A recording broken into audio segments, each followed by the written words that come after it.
were having earlier.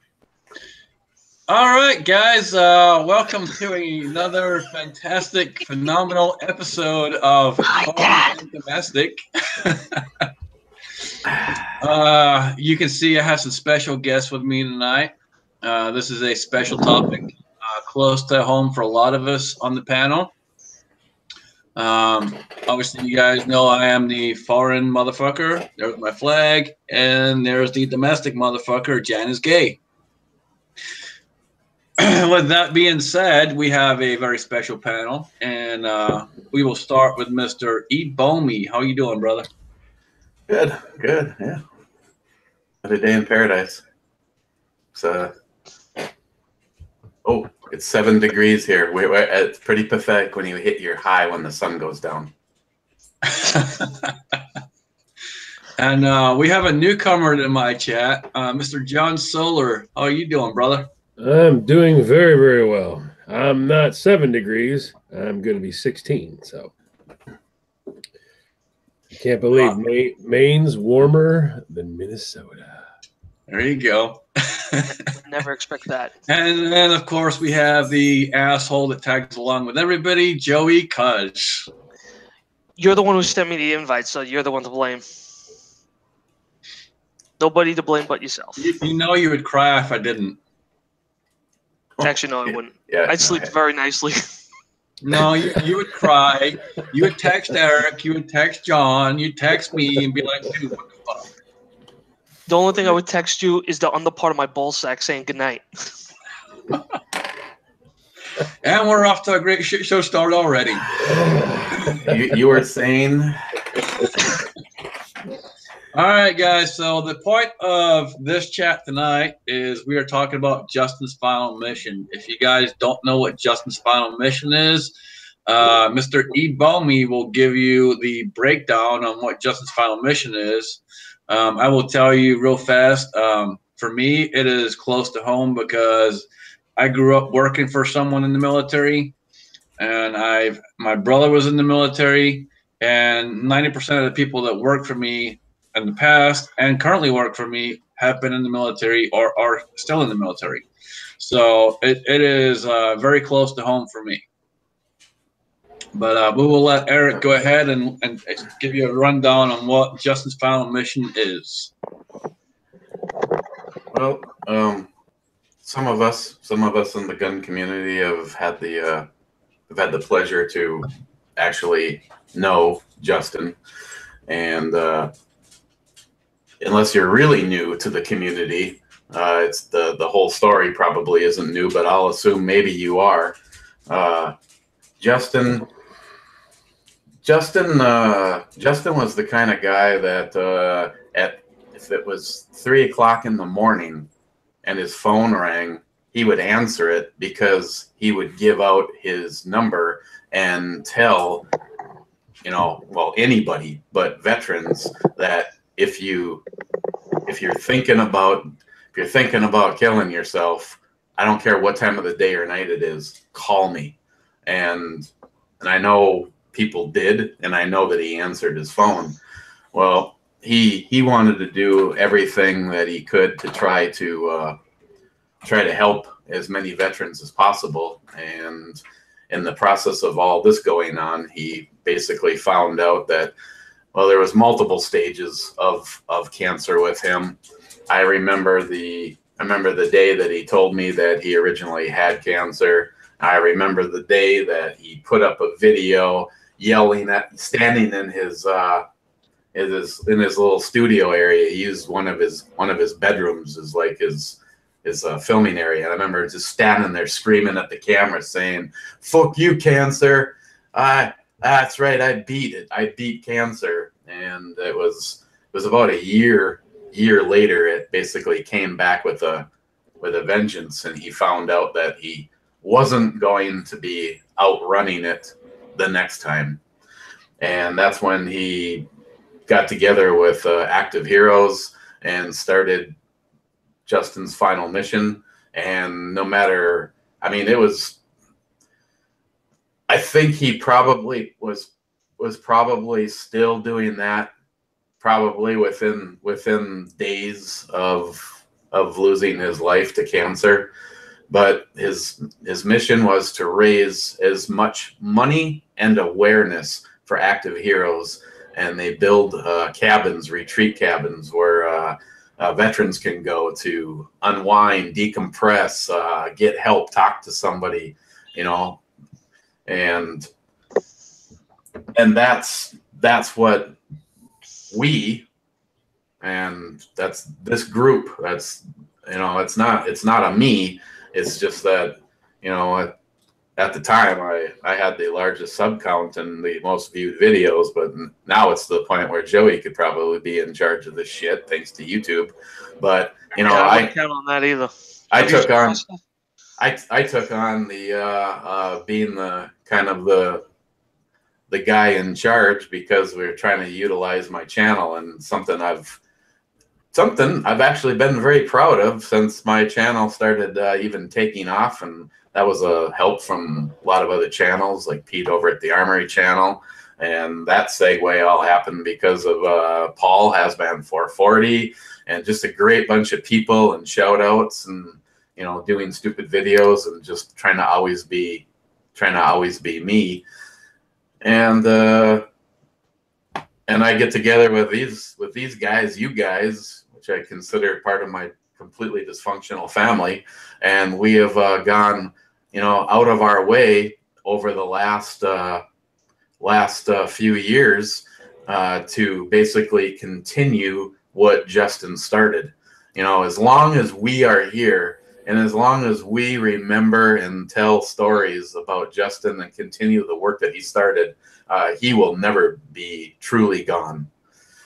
And right now, we've done several AR-15s. We did AR-10 the last go around, and that dickhead Stalker Steve won it. Okay. Yeah, Stalker Steve's an asshole, man. I know. I mean, it's like asshole. You know how many times I've tried to unsub from that dick's channel? I don't know what it is. He's got some kind of a code or something that gets written.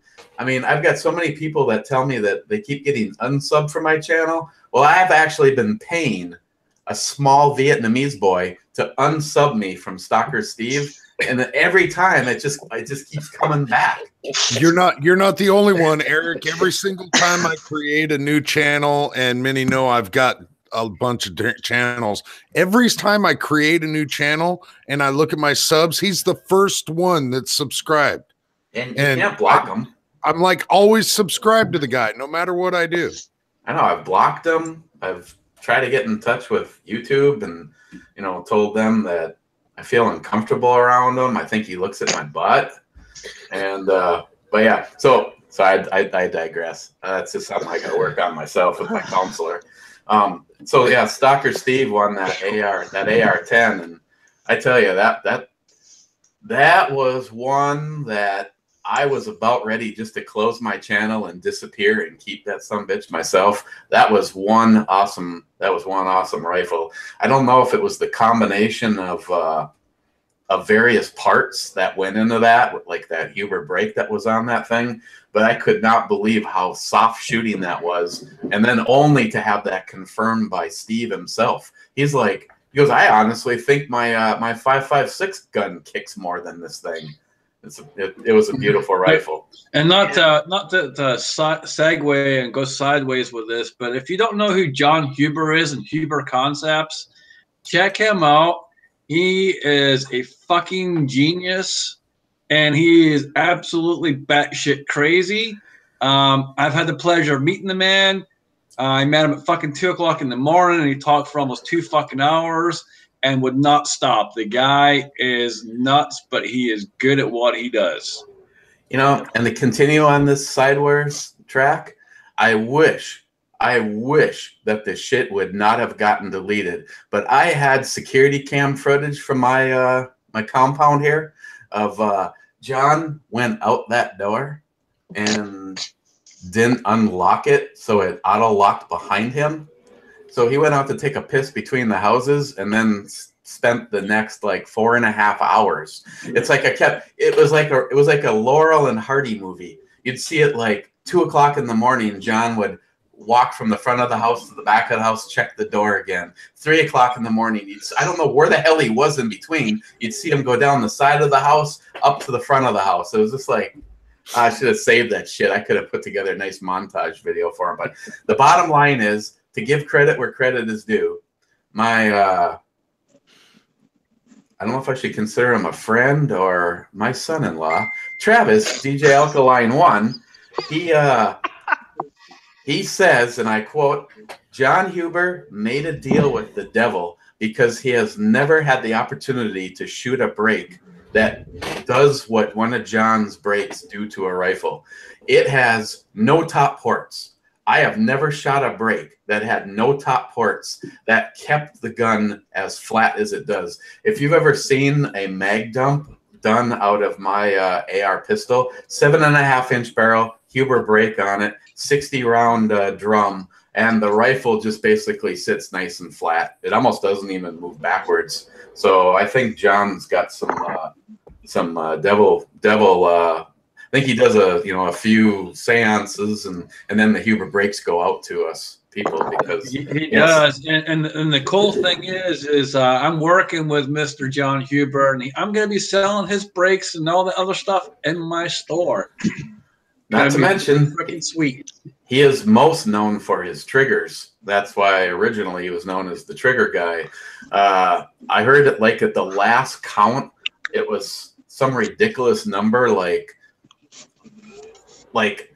8 out of the top 10 long-range shooters on the planet, or at least in the United States. Let's not get over dramatic. In the United States, all shoot a Huber trigger.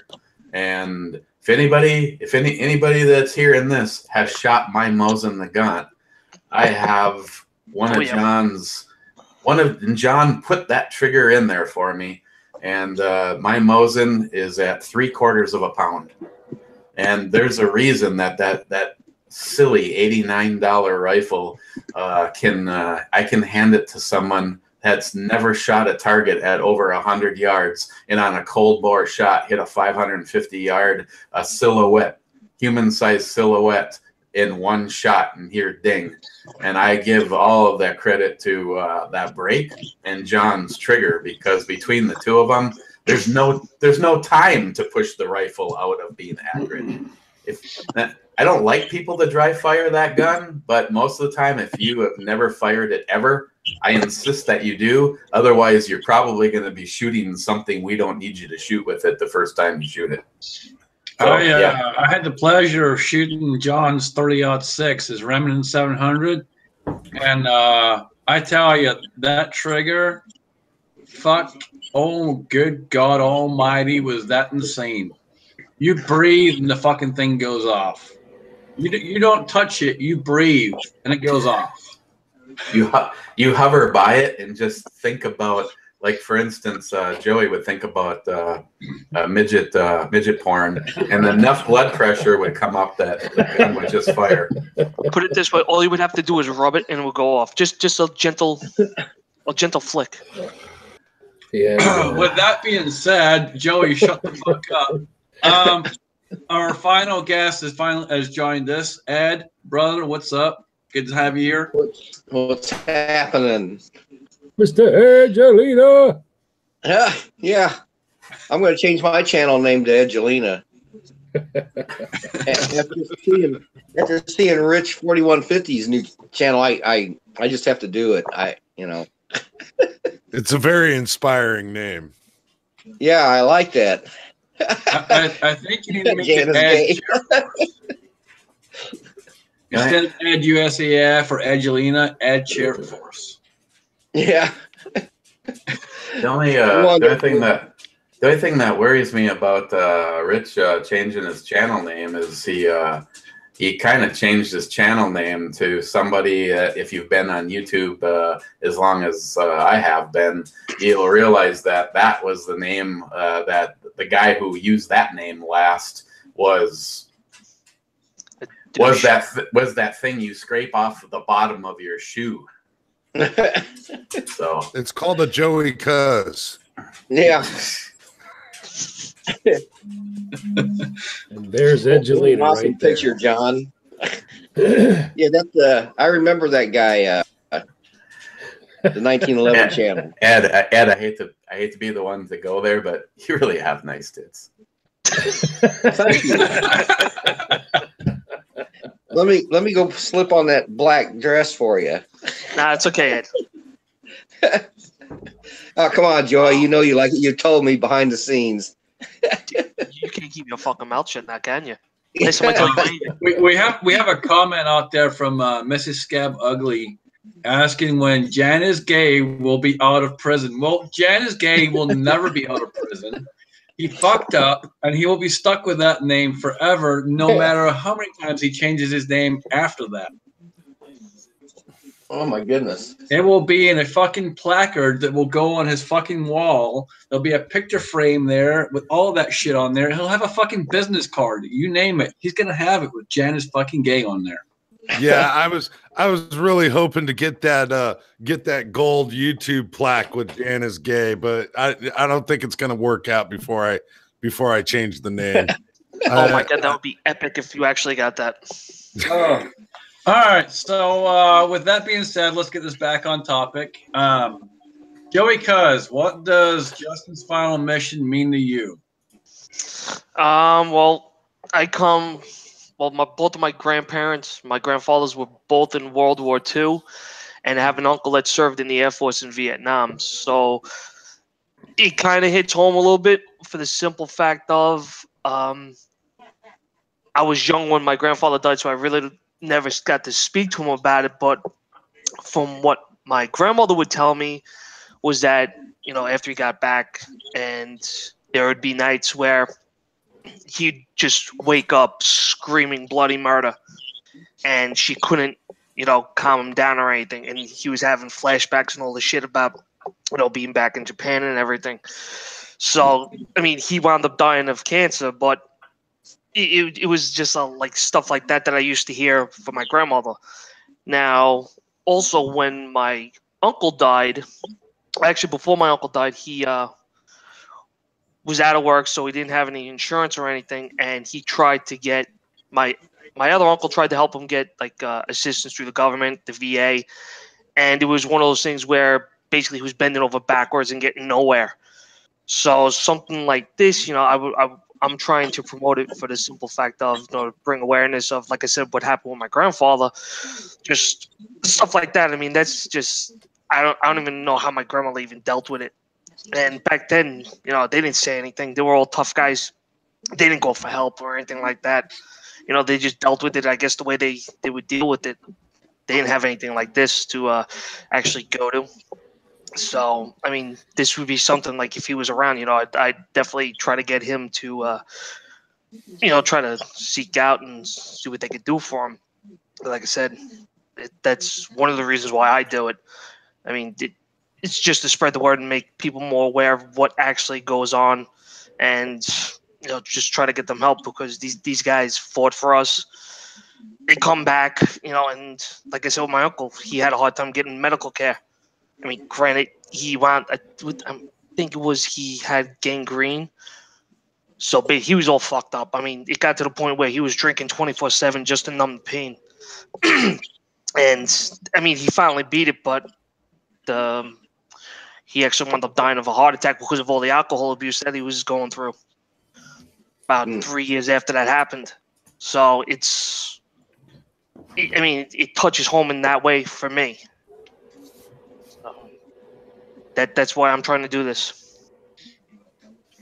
I would say that's a damn good fine reason right there. That's for sure. And that's probably the most sensible thing I've ever heard come out of Joey's fucking mouth. That's because you don't let me talk, you sucker.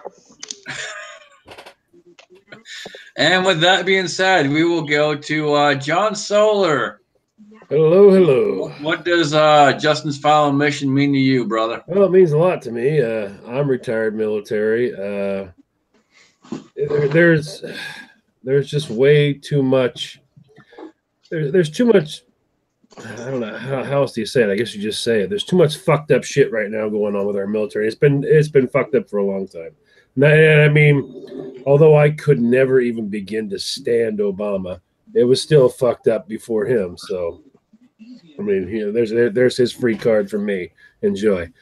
But it's been fucked up for a long, long time. I mean, back to Vietnam. You know, we have soldiers that are sitting on the side of the road, holding signs.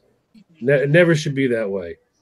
If you ever want to, I mean, I don't know. I always tell people this: you want to get a glimpse of the people who cared about you that you don't know anything about. Go look at Arlington Cemetery. Those are all people who cared about you that you know nothing about. All right, I don't know anything about them, but I mean, that's the kind of sacrifice that these people are willing to make.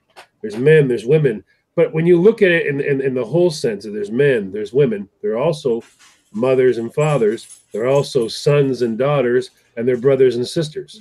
That's what they all are that, and their families don't get talked about a lot, and the families also go through so much. So to not have somebody pay the ultimate sacrifice and then actually make it back home, and when they get here they feel so alone and they feel there's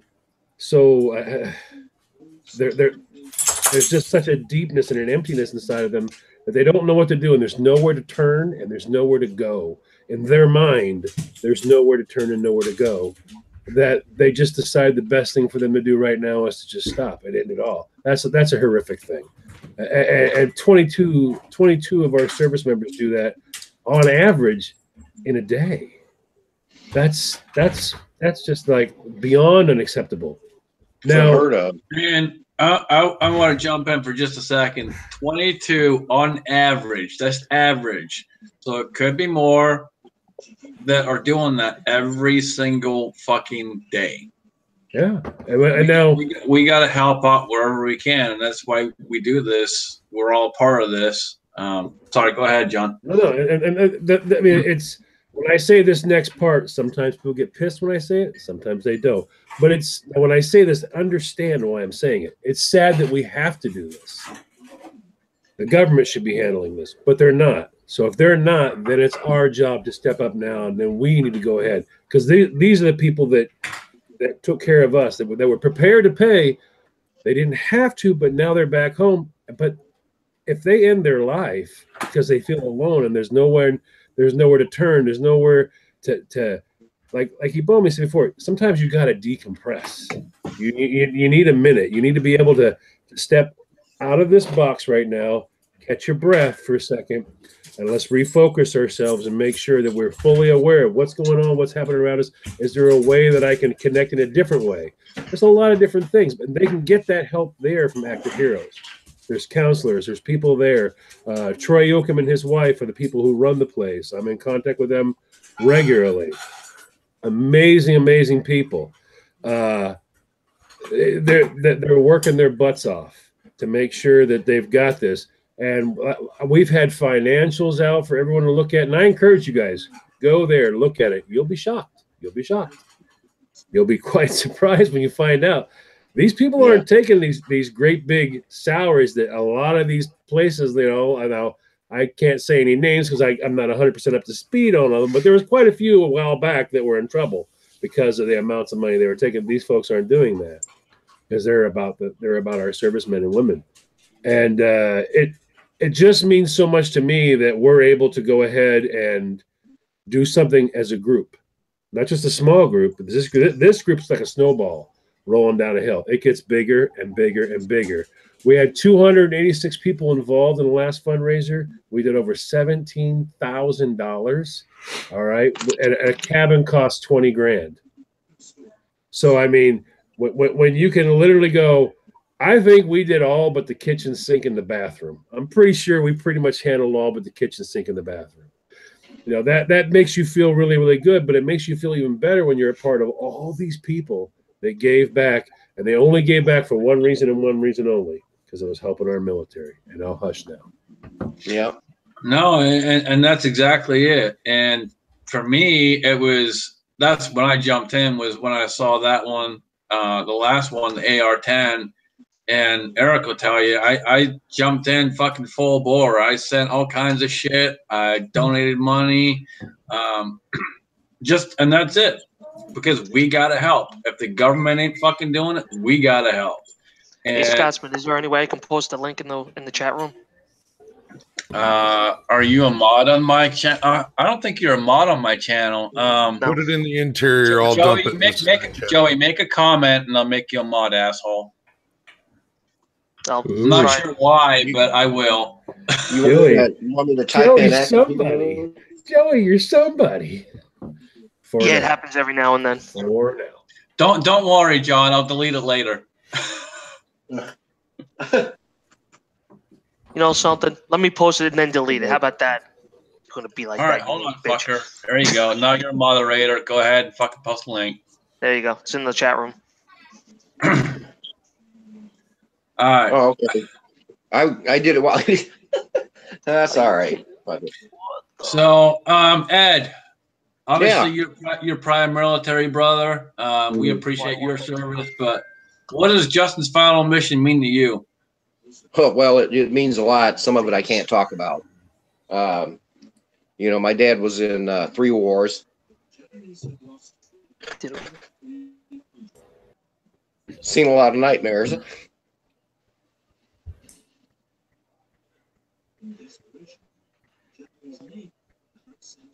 So I try to help. That you do, Ed, all the time. Big part of it, brother. You're awesome. You've done so much. I've seen so much from you. Not only your service, but all the help you do here with all these guys. You're an awesome guy, brother. Yeah, I think you know, the nightmares. You know, seeing him suffer.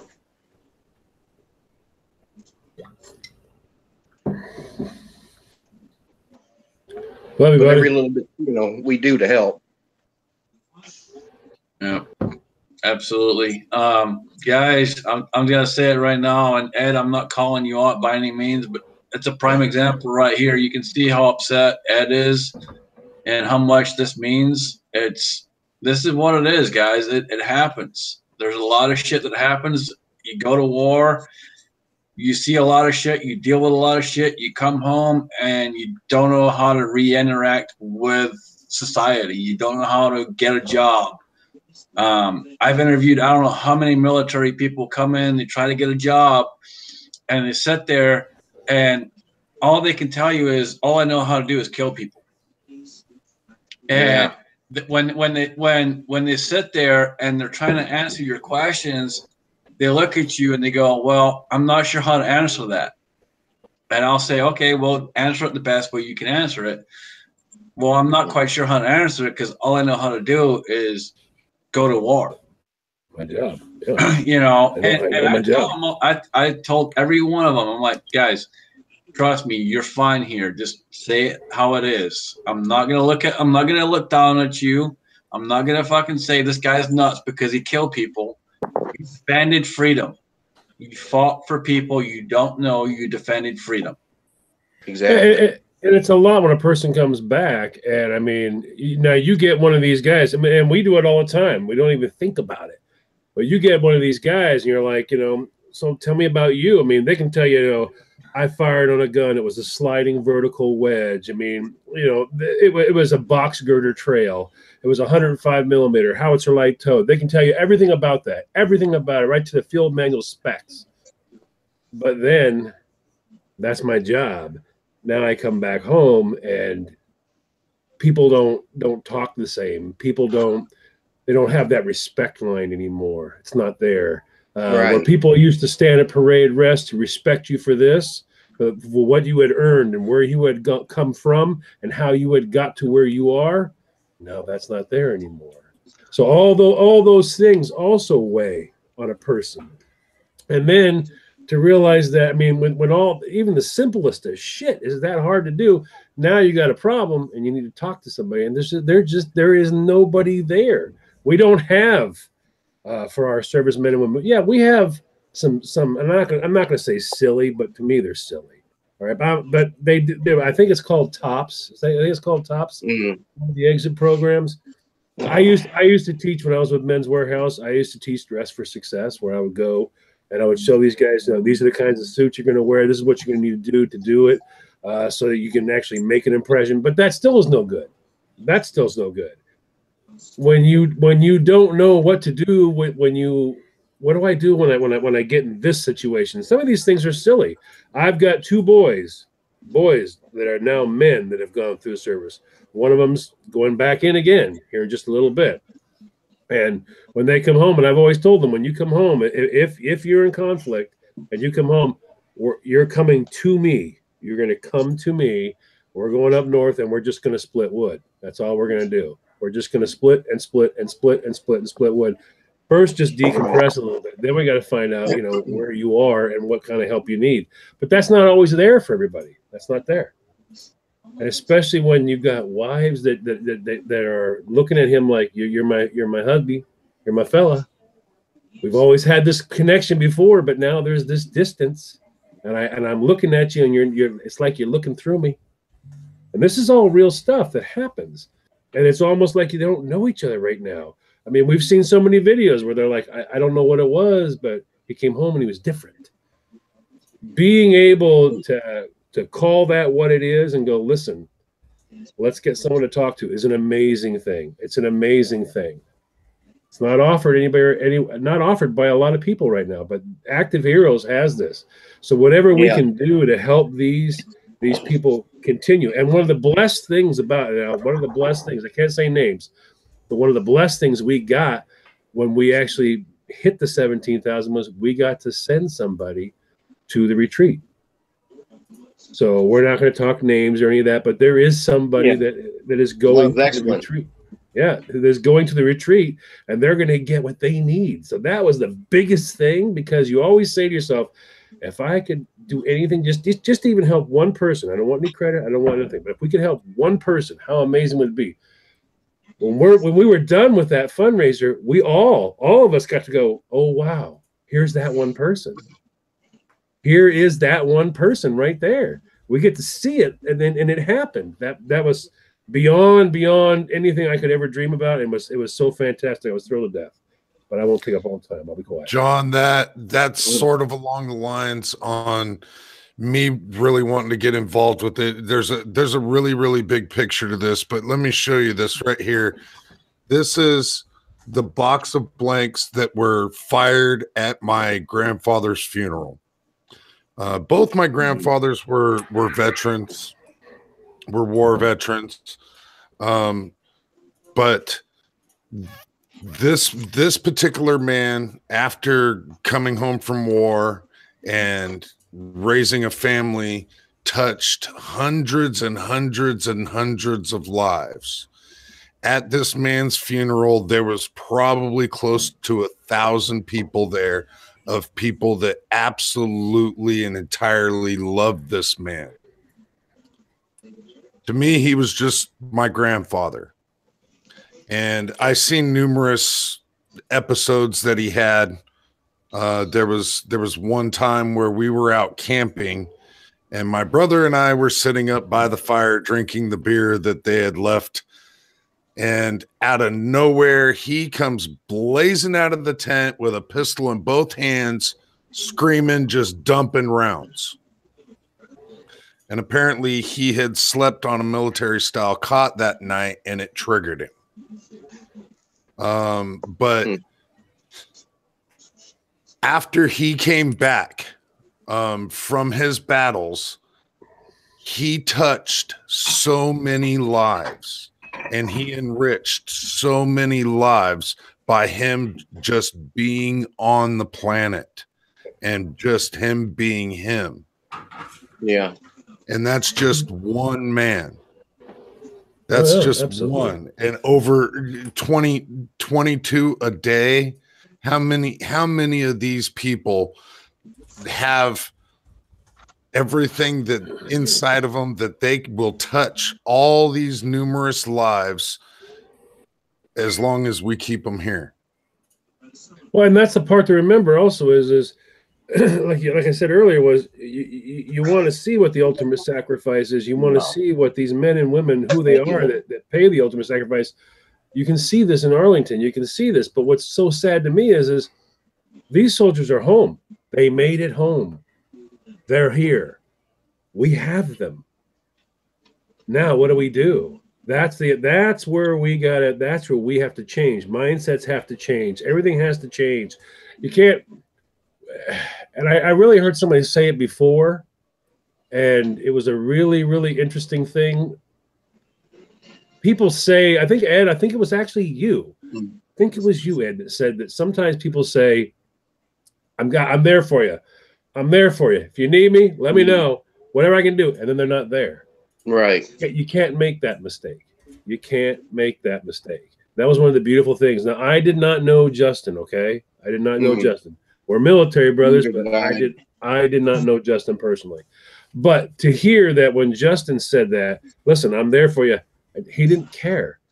It's 3:30 in the morning. Yeah, but will this be the moment that changes somebody's life? I don't know. Do I get to be that person? It just might.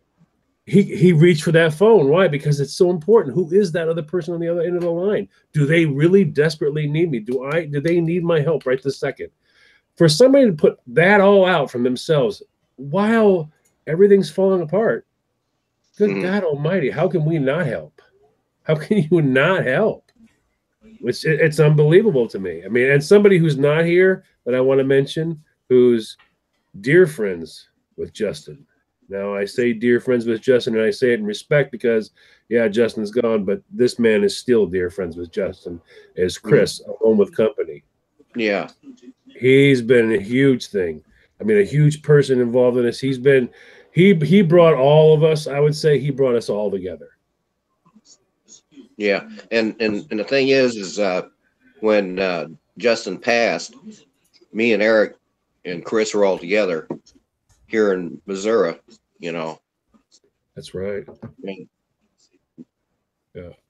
But I just want to mention that because Chris is an important person in Justin's life, and he's a huge person in our lives, and he's massively involved in all of this, but he's not here today, and I want to make sure that I say that, you know, mention it because Chris was very instrumental in all of us getting involved. Right. Eric, I'm hogging all your time.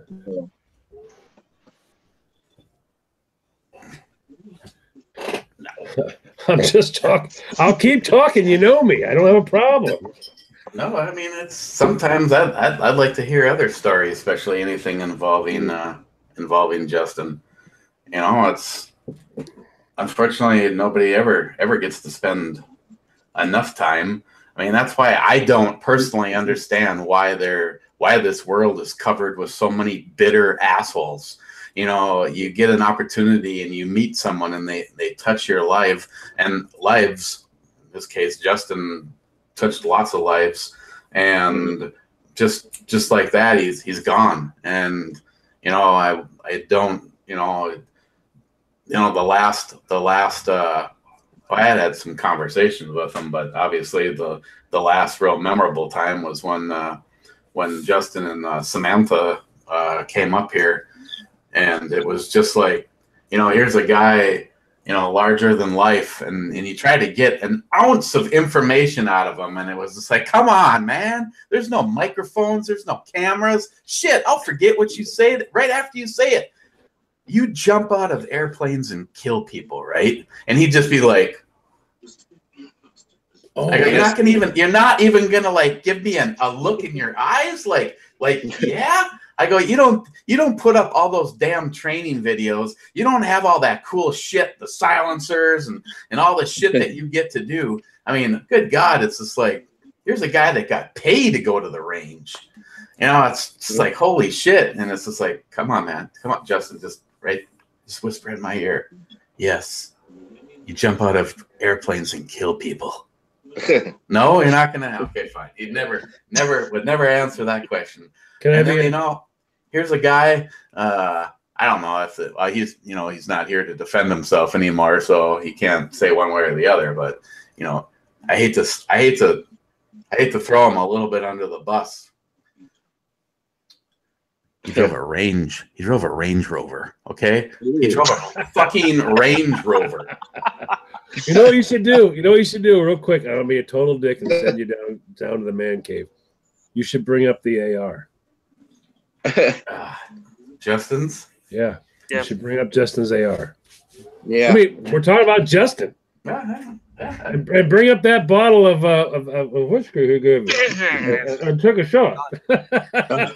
There's whiskey and scotch. There's both. Yeah, bring them both. Yeah, yeah. Well, I know I've got two brother-in-laws that were in the Army, and both of them airborne. Ooh. I think 82nd. But anyway, you know, it's not just actually being in combat, but you know, like during training, one of my brother-in-laws actually watched a girl go right into the ground because she panicked. You know, when her main chute didn't open, and he made 500 jumps. All right, but that one just sticks in his mind. You know. And that's something, and I want to touch on real fast. That I mean, I don't know how many people we have watching, or if any young people listen or not. But if you're in the service and you're a young person, I'll always remember that not everybody went to combat. Okay? Right. There are people who didn't go to combat. Okay. There are people who went to combat, but it wasn't that combat. Okay. That doesn't change anything. That doesn't change anything whatsoever at all. You don't need a CIB to be someone who is willing. These people were still willing to lay their lives down. They raised their hand and said, "I'll go if I gotta. You need me to go, I'm going." Now, not everybody went. There were times when we were in peacetime army. That doesn't change a thing. There's no respect. There's no change in respect whatsoever at all. So, well, the thing for me is I'm like a baby Vietnam vet because I came in when I was 17 and got to Travis when I was 18. Travis Air Force Base. Yeah, you know that, John, already. Me and you talked. Anyway, I got there, and you know, just like the way the country is now, you know, you had these people that hated the military back then. It's not like it is now, where you had a lot of support. And I just got there right at the end of Operation Baby Lift, and we were still getting people in, you know, from the Philippines, you know, and stuff like that. Anyway, the people would be standing out in front of the main gate, and one side would be, you know, like supporting you, and the other side would be spitting on your car. Yeah, you know, and I know people have heard this cliche, you know, in movies about baby killers and stuff. And I'm sitting there at 18 years old wondering who the hell's killing babies. We're trying to save babies, you know. To this day, years that we were over there in Vietnam, you know, it's doing it again. They're doing it again now, Ed. They're doing it again. I actually got someone yelling that at me not more than a month ago, and I was like blown away, going, "What the hell?" Yeah, everybody back then used to think that the military was all about, you know, killing everybody, when we were actually trying to save people. You know, all right, Eric, they don't even realize that. This is beautiful. What a story. I'll be quiet now. Yeah. Well, like I guess first would be the AR, because that's how I'd say I'd actually met him sending messages, or you know, when YouTube actually let you interact with people, you know, we were messaging back and forth and stuff. And for him, what kind of started our conversation is he was so frustrated, and what he wanted was to meet people and to interact. And he had a video. I'm sure it'll be up until YouTube shuts his channel down. He had a video on how to make a suppressor, and it just had hundreds of thousands of views, but it had like 37 comments, and he wanted to know why he wasn't getting any interaction. And that's like, well, I don't know. All I can tell you is the same thing I would have told anybody at that time, is the best way to build your channel is, on top of doing videos, is to make friends. You know, watch other people's stuff, comment, follow other channels, and you know, it'll just kind of snowball on itself.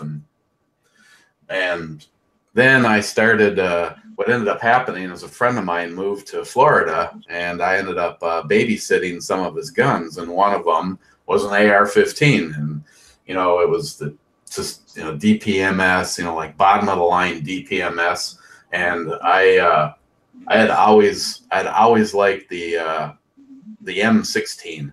It's like, as a kid, one of the toys that I had would have been an M16 replica, Yeah, the Mattel. I remember those. And I always wanted the tri-guard, the carry handle, the whole shit and caboodle, and then this got rekindled by babysitting my friend Larry's AR, and I just decided, since I'm on YouTube, I put up a video saying, you know what, I really want to get one of these rifles, but I also enjoy the passion of gunsmithing, and everybody says the AR is like the big boys Legos, and it's like, if I'm going to do one, I want to build my first one. I just don't want to go to the store. And I said, I'm going to try to put together parts and that kind of stuff. And all of a sudden I started getting, messages, and, friends were like texting and stuff and saying, listen, I've got this laying around, if you want it, I've got that laying around. And well,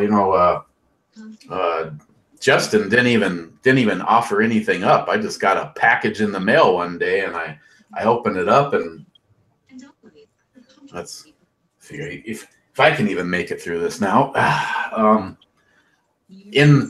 I get this package, and in it was a letter, and he said, hey Eric, I saw your video that you're gonna build your first AR, and I think that's awesome.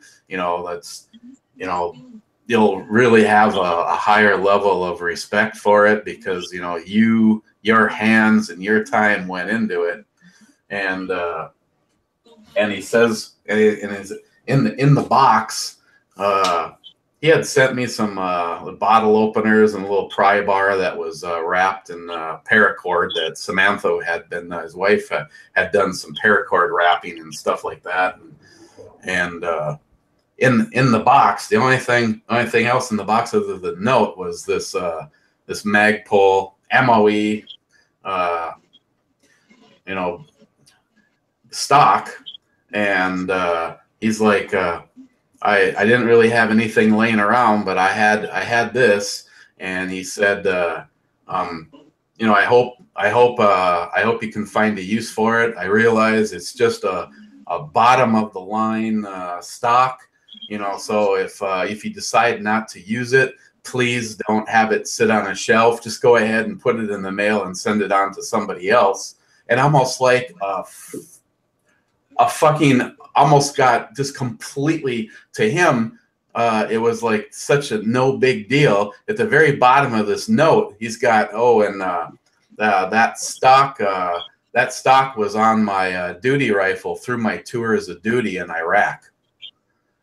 And I was just like, still to this moment in time, it's a fucking MOE stock. I mean, shit, just about anybody makes something. I could probably have some kindergarten class, quickly throw together something that's more tactical and has more features and does this and does that. Shit, we got, I didn't even have a sling point. This was like one of my projects that I did on it. And I'm standing on there, and still to this moment in time, it's just like an emotional boxing punch. It was like this stupid MOA stock was on the rifle that he had with him. He was willing to give his life to protect this country, and the thing that was keeping him safe was that weapon, and this was the stock off of it. And talk about, like making a grown man cry. There was I had bought a extended pad for it. I was going to swap it out because I wanted just to try to get a little bit more throw out of it. And I took the pad off, and sand fell out from behind it. And here's me like trying to figure out how to collect. It's like there's freaking sand. It was like That is Yeah, sandbox sand. It's like, oh my God. So yeah, this will stay on. This was the first rifle that I ever put together.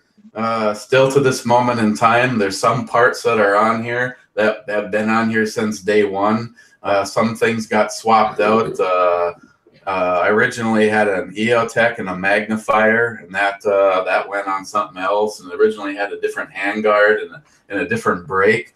But the guts of the rifle, other than the trigger, have stayed the same. But things will come and go, and I've even felt bad about a few things. I mean, my good friend Bill, he sent me the original Daniel's Defense handguard that was on here, and I actually called him and I said, Odinworks sent me a really cool handguard and kind of wanted to redo some of the things about the rifle and take it in a little bit different direction, but you gave me that handguard. He's just like, Eric, I gave you the handguard to do whatever you want with it. So, you know, the rifle has made changes, but one thing will never change. And of course, yep, same here. Yep. But I mean, like I said, Justin was like, so, I mean, it was almost like I got, because it was at the bottom of the letter, that it was maybe important to him, but because of the way he was, he like left it out, and he almost completely left it out, because for him, it was never about, you know, bragging or, you know, he was just such a, you know, he was like a big-hearted guy, but he wasn't like a storyteller. I mean, I couldn't even get information out of him on what the hell he even did, you know, and that kind of a thing. So, what kind of Magpul stock is it? Somebody's asking. No, we're still got handguards on it. The handguard that you have on now is a Odinworks. Yeah, this is a 15.5-inch Odinworks key mod. You know, I've done a lot of work for Odinworks, so you can Jesus, every time, seriously. At least it's not the clock.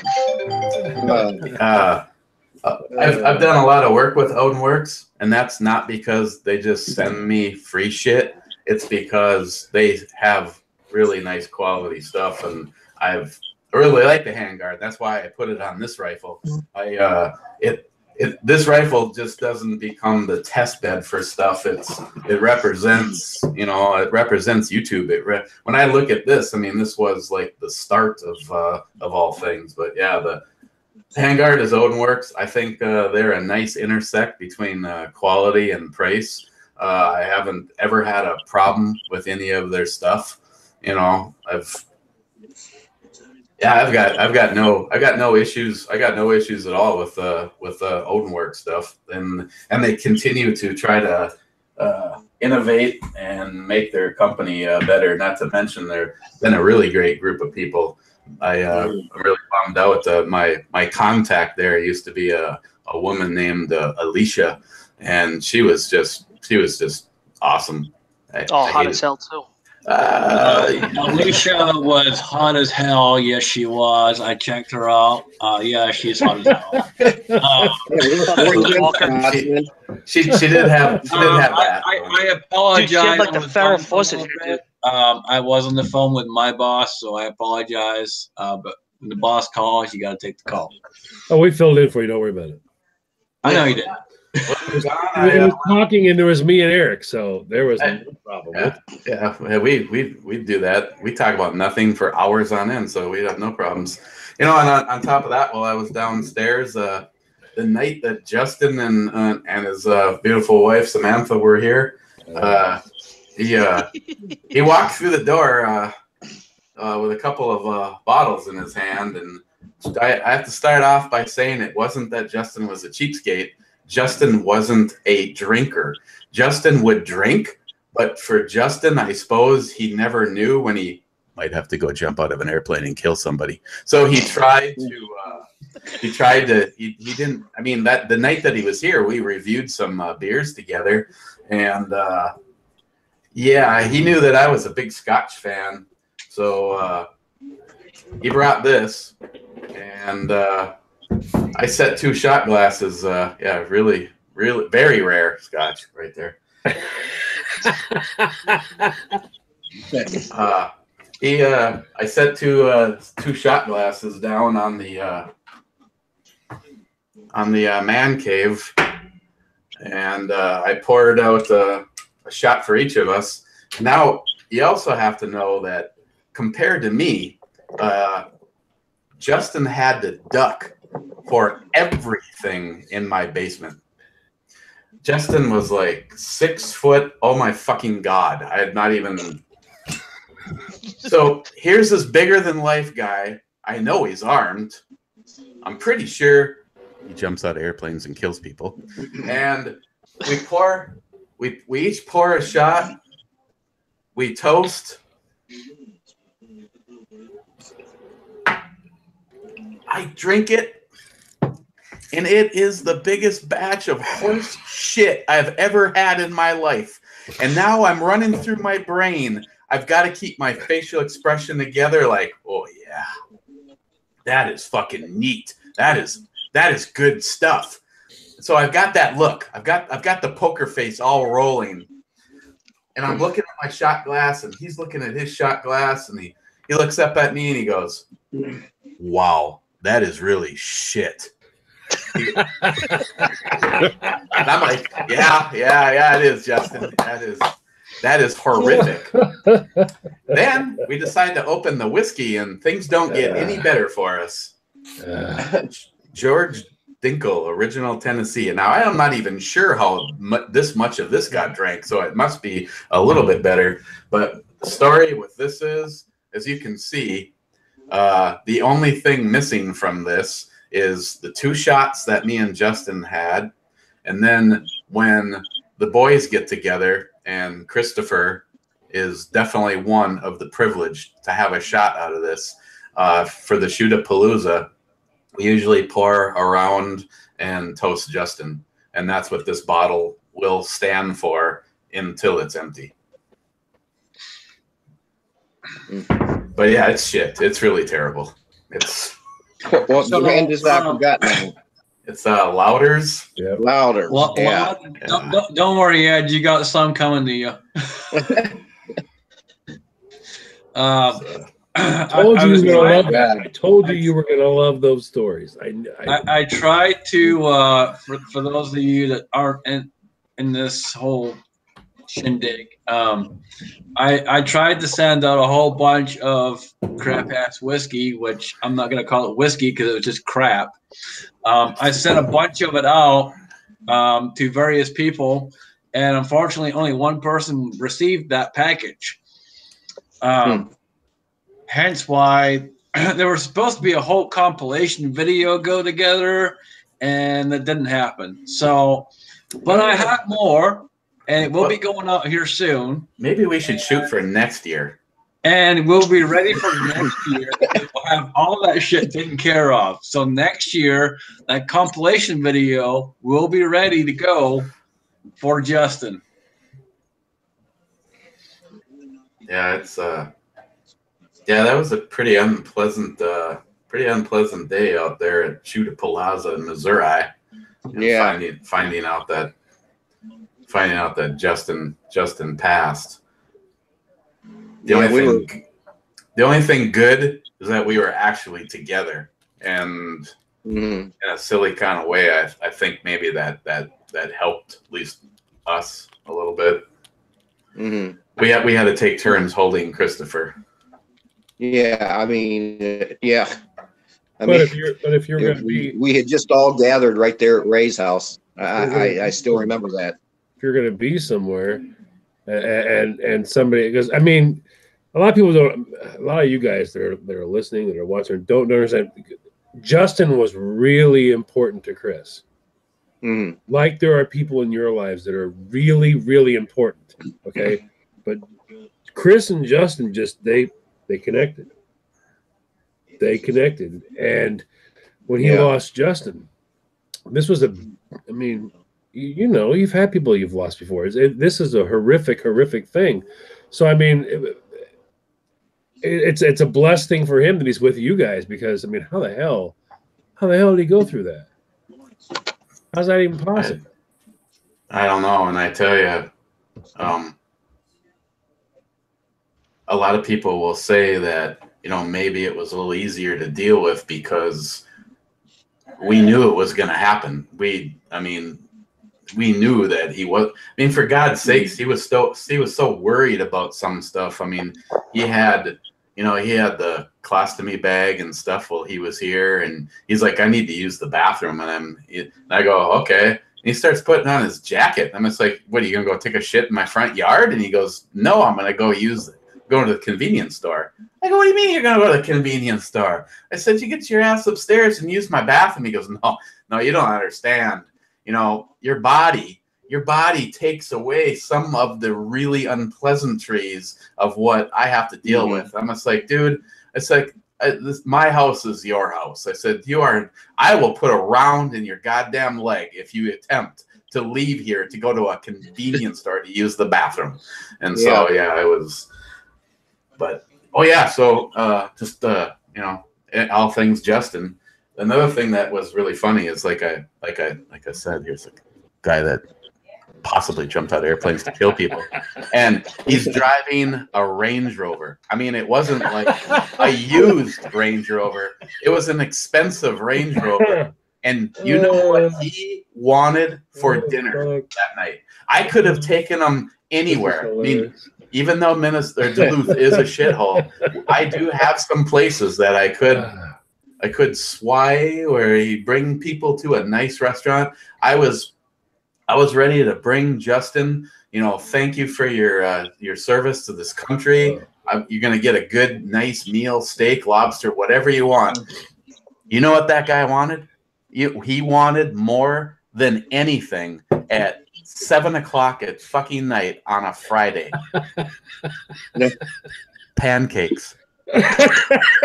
We went to goddamn Perkins. I love that story. I bought the closest thing to a real hero in my life. My friend, my hero, Justin Fitch. And I bought him fucking pancakes. Well, actually, I think he had an omelet, and I think he had another omelet. And I mean, Justin was a big guy, and he's just. But yeah, I think he had like 2 full meals. But yeah, pancakes. He wanted pancakes more than anything. I was just like, oh my god, there's no place I can take you at 7 o'clock on a Friday night in Duluth to get you pancakes other than Perkins. You know, make it happen. Jesus, God, I get over there ASAP. I make a pretty good pancake. I was willing just to go get the ingredients and make my own, but. I love that story. Oh, God. All right, guys. So while we still have a lot of viewers out there, and we got a few out there, let's talk about the guns for the youth giveaway. I'll start. Oh, yeah. I got the, excuse me, sorry. I have the Beretta Neos. See, here's what the problem is. You're showing it. And hey, fuck you. It's coming to you. It's on its way. I'm sorry, I worked 70 hours a fucking week. It's on its way, motherfucker. Probably has about 5,000 rounds through it since we purchased it. Making sure it works. Right? Oh, for all you guys, Apple runs best in it. Between myself, John Stoller, Joey, and Eric, we bought this gun. Yeah, that wasn't donated. Obviously, I picked it up. But we yeah, and that's kind of where the paper trail ends. And we'll be on its way to Eric. I just have not had a chance to ship it out. It's almost like if I could just get a cardboard cutout, you could just send it to the winner. How about one of those? Would you like a cardboard cutout? I will send you one. A foam. Get one of those foam ones like Jerry was running around with. Little. That's what it's styrofoam. Hold on, I'm not as fancy as Jerry. I'm not Irish. Well, that's true. That's Oompa Loompa. No, I'm actually having kind of a serious moment when I say I don't know if it would really honestly have any kind of an impact for me to actually show the real pistol when, I mean, maybe it might be better just to I can ship it to the winner if you want. I don't care. So should we have him like hold it up and lick it and stuff so I can get pictures or whatever? Or what, do I need to turn on? Hold on, let me get the recording session on here. Oh God! All right, we're recording now. Hold on. Just a tip. So you want to? Hey, okay. Oh, okay. Yeah. This could be you. That could be you. Yeah, that's going to be used in the next I'm going to promo. delete that recording right now. That's like everybody has one of those guys, you know. I kind of wish I knew someone that locally had that pistol because it would almost save the group money. I mean, just to have you're just going to send it to me and I'm going to send it to somebody. So I don't know. If we can save on shipping, I like that's that. a big one. Yeah. I'll ship it out. I don't care. Whenever we have that winner, I'll ship it. Well, I'll pay to ship it, but if we can ship it one time, that'd be awesome. I honestly, I don't see a reason for me to show it if I've got pictures of it. I mean, the gun exists. I don't know. It's what we I will ship it out to the winner. John, you ain't paying for fucking shit. Fuck you. You know what? There's the dude. He's called Crazy Scotsman. Yeah. He has your gun. It's okay. It's okay. Yeah, he's licked it. Yes. Multiple times. It was only the tip. That's the tip. If you ever have a video, but you know. If you ever think something went down and the Crazy Scotsman had something to do with it, we'll just have to call the winner for some DNA sampling. Oh boy. No, I mean, no. Honestly, Crazy Scotsman. Now that I think about it, it's not going to have any more impact on this giveaway to wave around the real one. I mean, we might as well save on shipping, and you can just hang on to it until we have a winner. That's fine. Just let me know who the winner is, and I'll ship it off. I like the idea. But having said that, there is others. So we do have other guns. Speak so we can have you become part of the screen. Oh, yeah. Hey. Hi, how you doing? One of these. And I honestly have to thank the Crazy Scotsman because I had heard of TriStar Arms, but until getting the opportunity to actually, this is the Viper G2 youth sized. It's a 20 gauge, but it shoots the same shit that daddies would. I can shoot a 3-inch Magnum round out of it if you want. Anodized red, as you can see on the inside. It's not just paint. It says interchangeable chokes that it comes with. It's a semi-auto. It's got a big button to release it. Oversized handle for charging it. There's a pretty damn nice trigger in it. And this is one of the other items. We got the Neos, then the 20 gauge, and last and definitely not least, being that a lot of us. Before you go there, Eric, I just want to shout out TriStar Arms. I appreciate them. They were nice enough to sell that gun to me at cost. So much appreciated to TriStar Arms for that. Hey, Scotsman, can you get a loan company in here? I can try. Hold on. Well, I can get Chris. If you want me to do an invite, I can do Chris. I'll invite him. You guys keep talking. Go ahead and talk about the CZ, and I will invite motherfucker Chris. The guy we're talking about, by the way, everyone is listening. The guy Chris who we're talking about was the guy that I was talking about earlier. That was right. Justin. So, all right. Well, we're trying to get the homo pickle in here. God, I was having a moment. And you're like, homo pickle. Homo You know what? Yeah, you had the moment.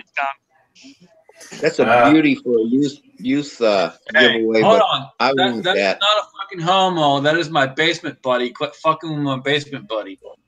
Basement buddy. Basement buddy. Okay, all right. You know, that wasn't. But he used all those words in a sentence, so I guess it's real. I was gonna say, didn't somebody coin the phrase that weekend? $20 is $20, and whatever happens in the basement stays in the basement. That's right. Yeah. Okay. Yeah, Stop licking the window. Stop licking the window. Basement buddy, you got a link. Check your fucking email. Get your ass in here, motherfucker. And the last item was the CZ512. And I didn't even know this until, not only, listening to John Solar, he's just like, you have an opportunity to do a couple videos on stuff that you would normally not have. So do a fucking video. So when I was doing the research to be able to actually tell you some of the stats on this beautiful CZ512, I realized that they also offer this in a 22 Magnum. And that was like, huh. That would be sweet. Shit. Yeah. So this is the CZ512, and it's a 22 long rifle. But if you'd like the same flavor upgraded a little bit, I think it's $35 more. You can get this in the 22 Magnum. Not sure about the round count. If that bad boy also holds 25 rounds, It does. And just real quick, I want to thank CZ personally. I reached out to them and talked to them, and they were nice enough to donate this for free. So it is much appreciated from CZ. They did a phenomenal job. They were nothing but kind to me. Literally within less than 10 minutes, that gun was on its way to Eric.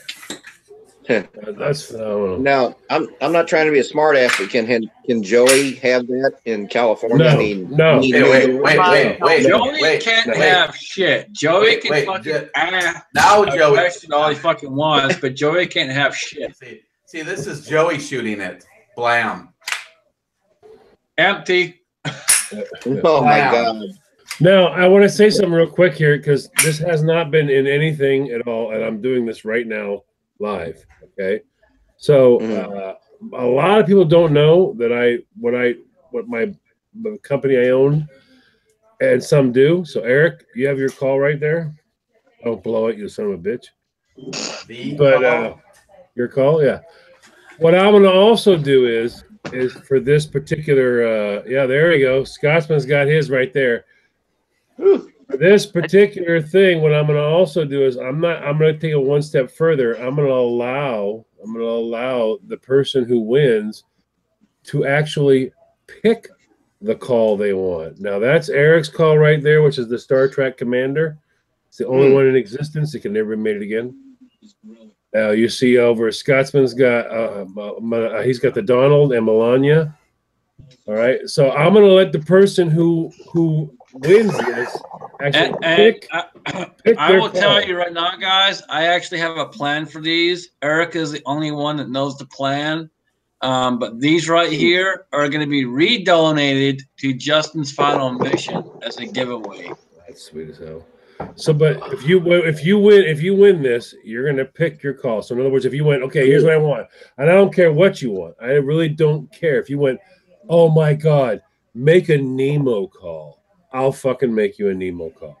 All right. John, I'll make whatever. Yeah. There's the thin blue lines. We do those as well.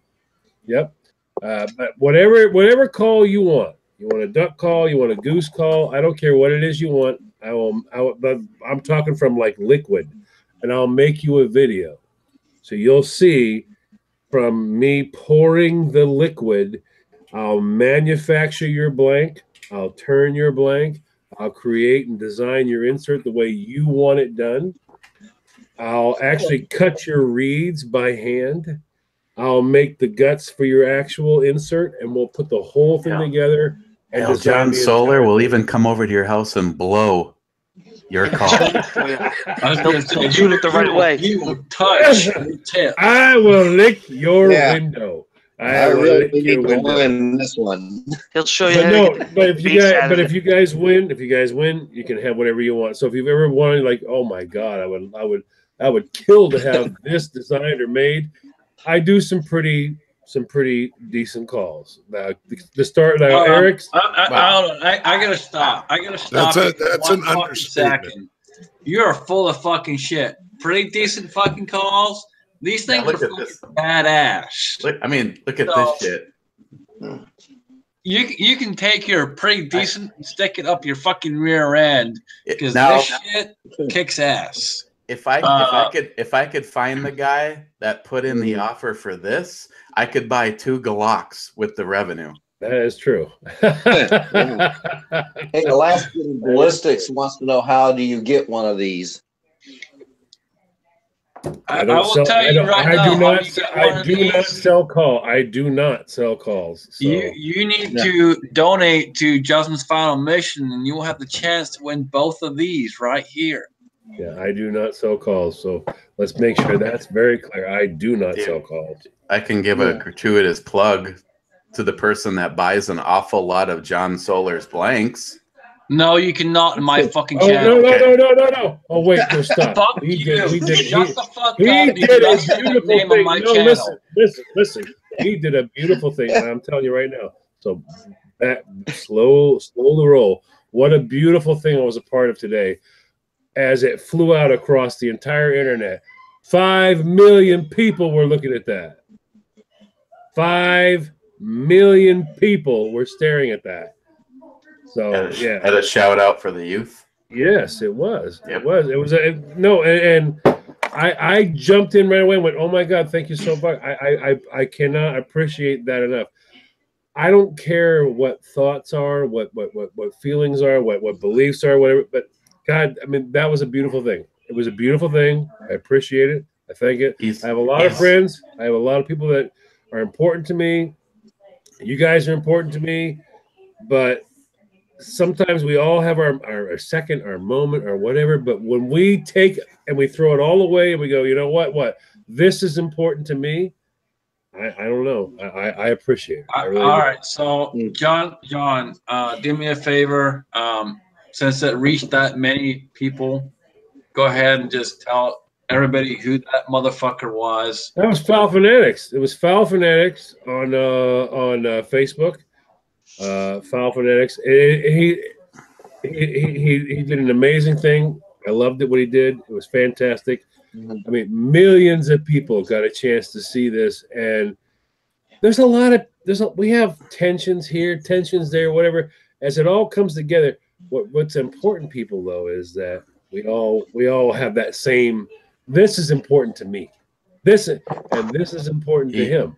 He told me he was going to give a shout out to Justin's Final Mission and the youth giveaway, and he also has a care package on its way that'll be going. I don't know what's in it.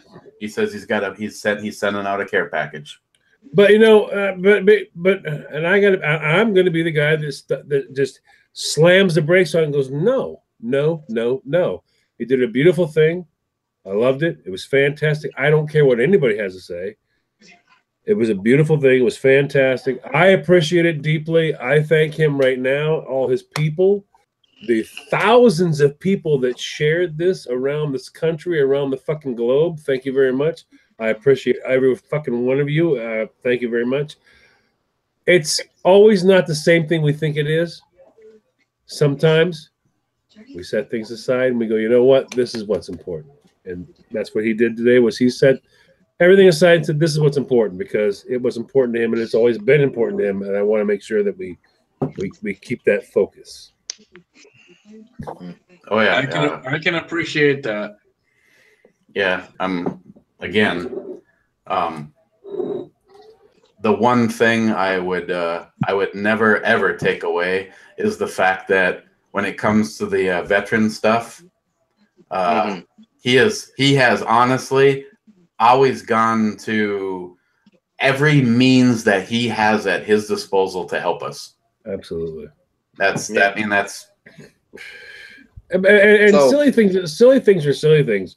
We're all people. We all do our, whatever. Hell, when I was young, at one point in time, I peed on a wall. But I don't want to be judged for that. Yeah. So, A carpeted wall. Actually. Yeah, that's right. Yeah. I need therapy when I get done talking to Christmas. They're all right now in the chat. What the fuck is he talking about? Yeah. All right, hold on. I'm gonna give a shout out to someone in the side chat, Brian McCown. Oh, Brian! Dude, is he still alive? Wait. That name sounds familiar. He suffers from the. Why does that name sound familiar? Because he has the curse. He has the curse. You are fucking very welcome on this chat. We appreciate you. Good to fucking see you, dude. About fucking time you showed up here. Love you, Brian. You should probably. I don't know. Call what? Jules. Yeah, Brian, keep in touch. So, John, there's. Looks like Big J and a couple others are wondering where do they get, one of those calls?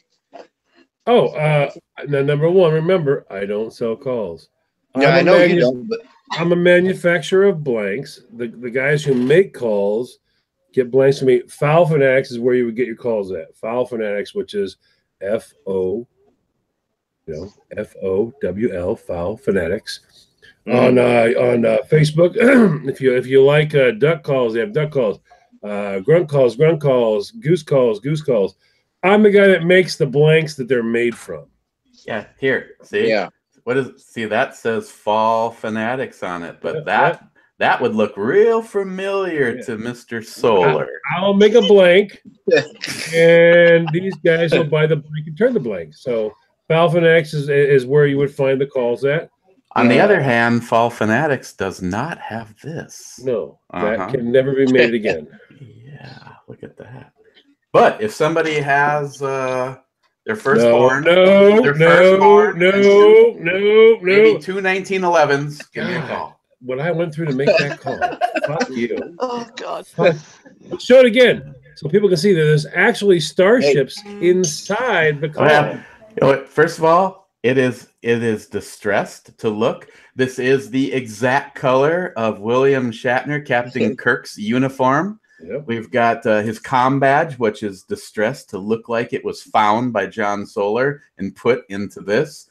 We have the actual symbols of the ships.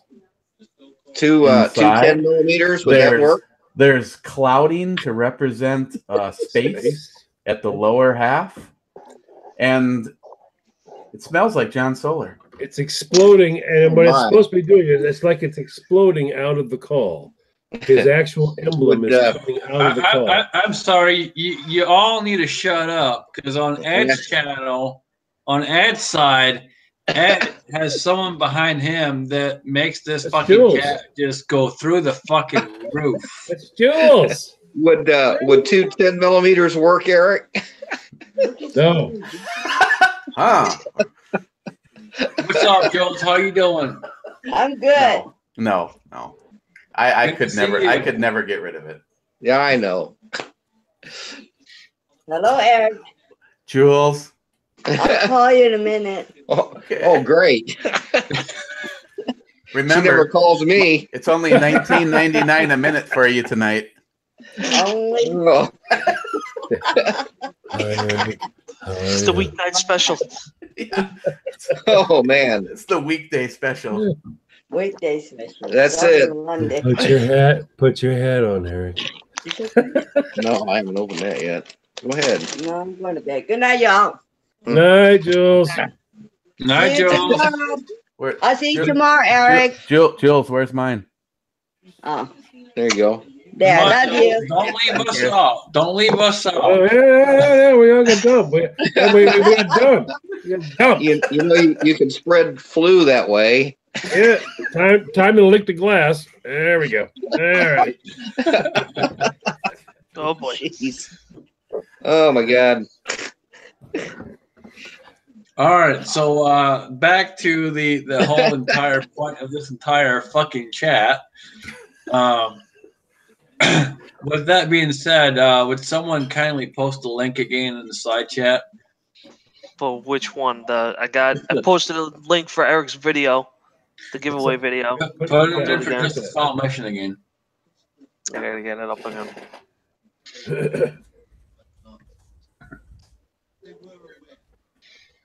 But guys, please check it out.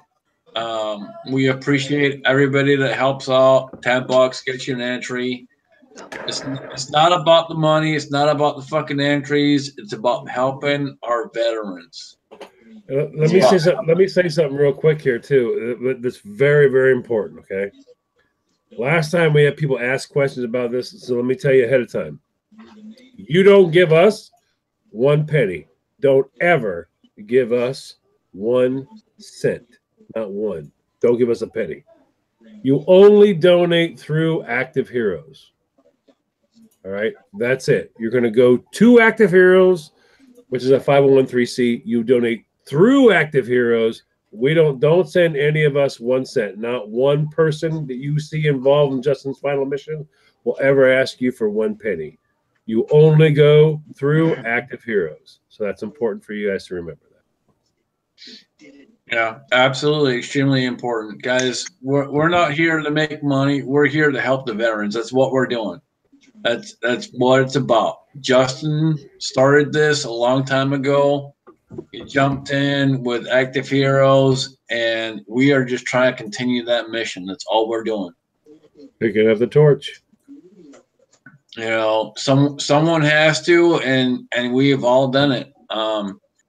I jumped on the bandwagon here last year, and I have not stopped.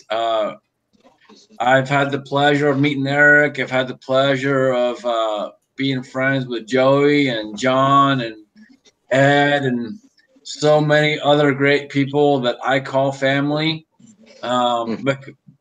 because of this and many other things. And I'm happy to do it. I'm happy to spend my money and donate, help, and contribute whatever I can in order to make sure that we're helping our veterans. Christopher's in the chat room. I don't know why he's not here. I sent him a link. I don't know why the fuck he's not here. Let me see. Scotsman? Yeah. Is it okay to take a minute and run down a list of everybody that has helped so far, along with everybody that has done a VR? Oh, absolutely. Okay.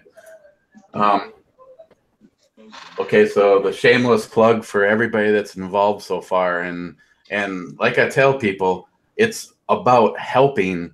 You know, people aren't rated on a curve. You know, if you know, pick a name, say Ed sends $10,000 worth of stuff.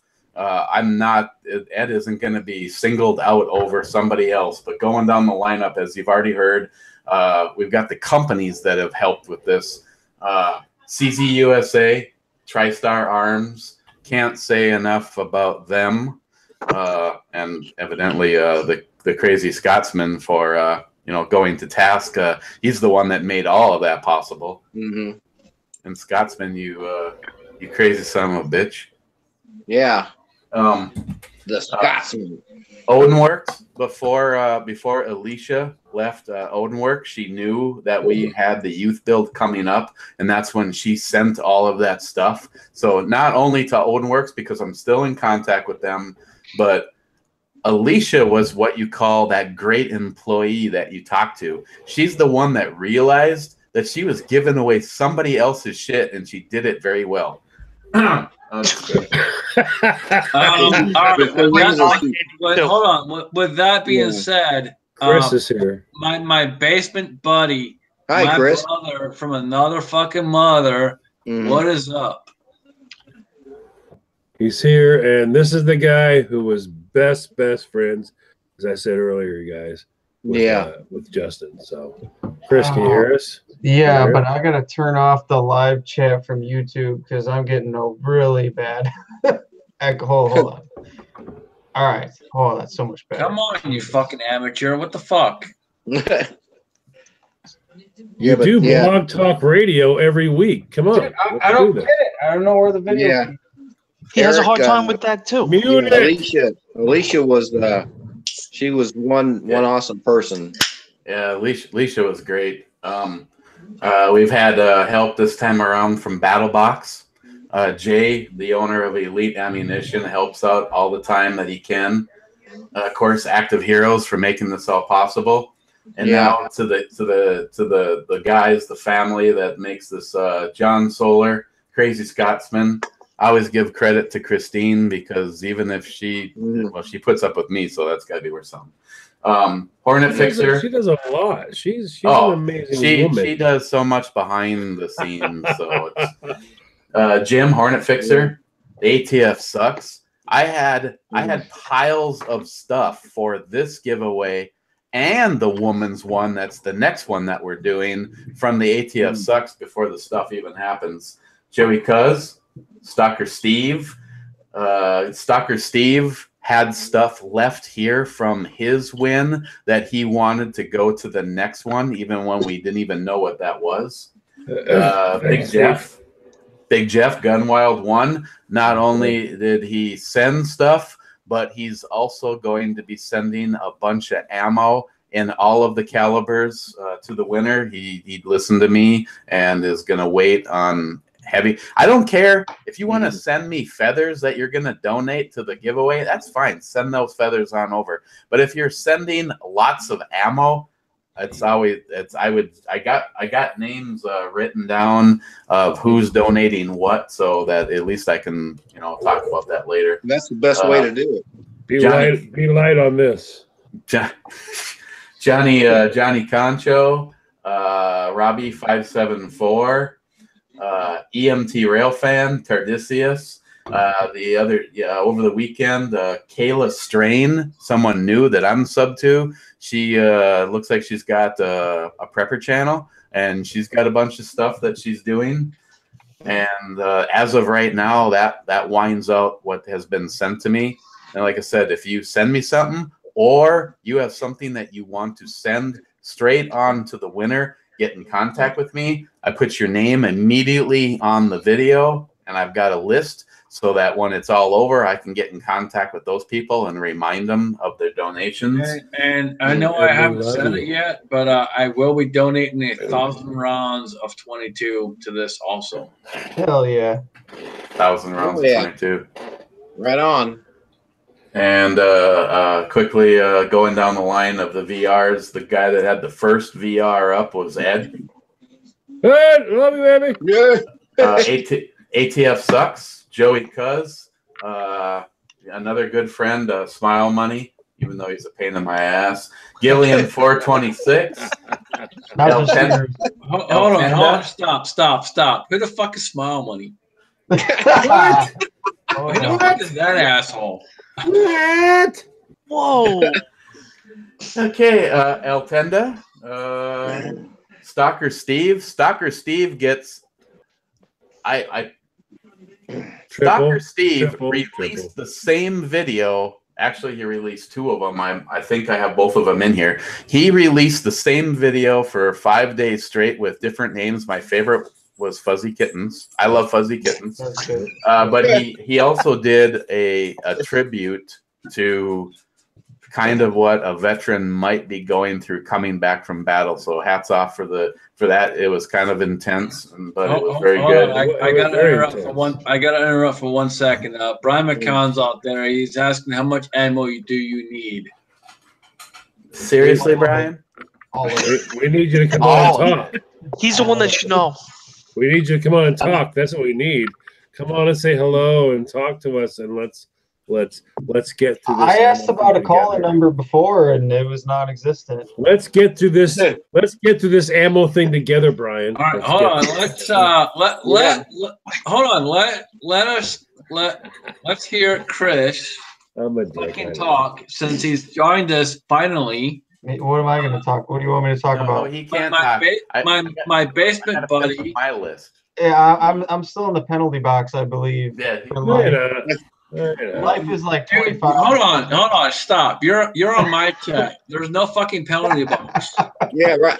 It's just like Slapshot. You're like the Hanson brothers. Get in there and do it, man. Okay. Yeah, no, hold on. Did you say the Hanson brothers? Did you say Hanson? Did you say Hanson? I heard it too. Like, Ed, did you say Hanson? He Yes, is my basement buddy, so he's above all of you fuckers.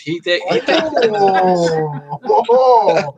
I am not responsible for that comment, so if you send emails, that's not my fault. That's not my fault. That is not added to my sentence, okay? You're guilty, you little son of a bitch. So anyway, Chris, you're up. Fucking talk, fucker. Yeah. Well, I can't. How long have you guys been doing this? Because I just came in like 20, 30 minutes ago. We've been waiting for you for We've been waiting for you for 2 hours. I bet you did. You were waiting for me, but I didn't get the memo. Late motherfucker. Well, if you I can, assume just talk about Justin. Well, that's what I you know, figured. This is, yeah. Well, I mean, you guys are pretty much covering all the latest and greatest. I mean, but I guess to rehash for anybody, dog tags are certainly still available. I kind of believe that that's how this whole thing pretty much started. There were a few people before me that, like, 2 days after Justin left us, they already had T-shirts kind of up and ready for sale in his memory. And I started to design a T-shirt as well. But after like 2 days of working on it, they were cool, but the T-shirt thing didn't send a message to me. And I came up with the idea to come out with the Justin dog tags, and I felt that just obviously hit home. And that's kind of how I started my voice to the world to try to get Justin's story out. Because I knew, the YouTube community, I mean, God, a lot of us knew Justin. Not all of us. I mean, because we were all small channels back then. Because, God, when Justin got on YouTube, he was one of the first YouTubers when I got on YouTube and actually became, a subscriber or joined up to the thing and had a channel. He was one of the first person I started to interact with, other than this redheaded stepchild. When he had 2,000 subs, and I thought he was such a big deal because I had 56 subs. And, over the years, it's just, do we really have to explain the story again of some of the magic with YouTube, how you meet some of the most amazing people in the most unlikely place, the scary internet? Which, don't get me wrong, there's plenty of wackos out there like Joey. Yeah. But it's true, man. Justin was one of the first psychos I met on the internet. Justin Fish when I started this shit, I never, ever expected to meet anyone that was worth a fucking shit. And then I met... You don't expect that. But then I met fucking Chris. I met Epomi. I met fucking Ed. And everyone else on here. And Joey can go fuck himself. He's just a big fucking piece of shit. Amen, amen, sister. Amen. Everyone else is all good. Ed is awesome. Ed is awesome. He's like my second favorite grandpa. Angelina is like Thank you very much, grandpa, dude. Who's your first great? Oh, never mind. Well, I did just lose my grandfather like a month and a half ago, so I'm gonna go with him. But you're second best. All right. Because my other grandfather died like over 20 years ago, and I still miss him dearly. But Yeah. Yeah. Well, Jules loves you to death. You and Miguel, you're her boys. The cheesehead boys. The fellers. The fellers. You're some good fellers. It's the fellers, Ed. They came by. The fellers came, Ed. What do you think? Look at Eric. He's just showing off here. So anyway, yeah. I want to go dog tags, like his Jim. When Jim came out, he took my dog tag concept, and Jim found those rifle, the Picatinny rail mounted dog. Oh my God, the dog tag rail. Oh, those things are so sexy. And yeah, unfortunately, they don't even make them anymore. Yeah, unfortunately, I don't think we can get those anymore. At least for I need to find a screw that holds the dog tag into the rail holder. Look at Jim showing that off, or John. Yeah. Sorry. So those things are still sexy. Those are like limited edition now. So if you have one of those, you're in the club. Because I've got 3 of them. But my third one, I was missing a screw that holds the dog tag in the rail holder, so I got to find a screw for that. Depot, dumbass. Well, I went to Home Depot, dumbass. And they don't hardware. They do carry. You know what the guy told me? The guy at Home Depot told me, "Well, that screw's too small. You're gonna have to go to one of the hobby stores and sells trains." It's a machine screw. It is a standard fucking Allen wrench machine screw. It's an Allen wrench headed machine screw. You might have to buy a whole package. Like, what size like this? Screw? That's the one you're looking for, Ed? Yeah. No, the one that mounts onto the. Are you looking for that screw or the one that mounts it? He wants that one. He wants the pass through. Yeah, the screw that's holding the dog tag right there. Okay, I thought you were talking about the one that goes for the picket. Oh no. He wants this one. Don't you wish you had it? Yeah. Ed, do you want this? Do you want this one, Ed? This one right here? Yeah. Do you open this package? Oh, and if you have a tan one, this package over here, Ed. The tan one is exclusive. Yeah, the desert tan was like an exclusive. Yeah. Only like 5 or less than 10 of those we got. I have one. Eric has one. Don't you have one, Ed? No, I never got one. Oh, well, that's probably for the best. I have one. Oh, John's got one. And he's technically never cheers to beer with us. So how the fuck did that happen? Wait a minute. How did that happen? This guy's a big deal. It's a big deal. It's all you, man. I muted everyone else. It's all you. Talk away. I just saw that. Everyone, I'm like, for a minute there, I thought I was talking to myself. I just hooked you up, dude. It's all you. I see that. All right, I see that, basement buddy. Hey, fucking cheers, dude. Cheers. All right, so where do you want to go? Wherever you want to go, basement buddy. Oh, don't do that. Don't give me that free reign. This is dangerous. No, but okay, like, what do you want to? What's up? Because I came in late to this whole chat. What subjects have we not covered about what we're trying to do?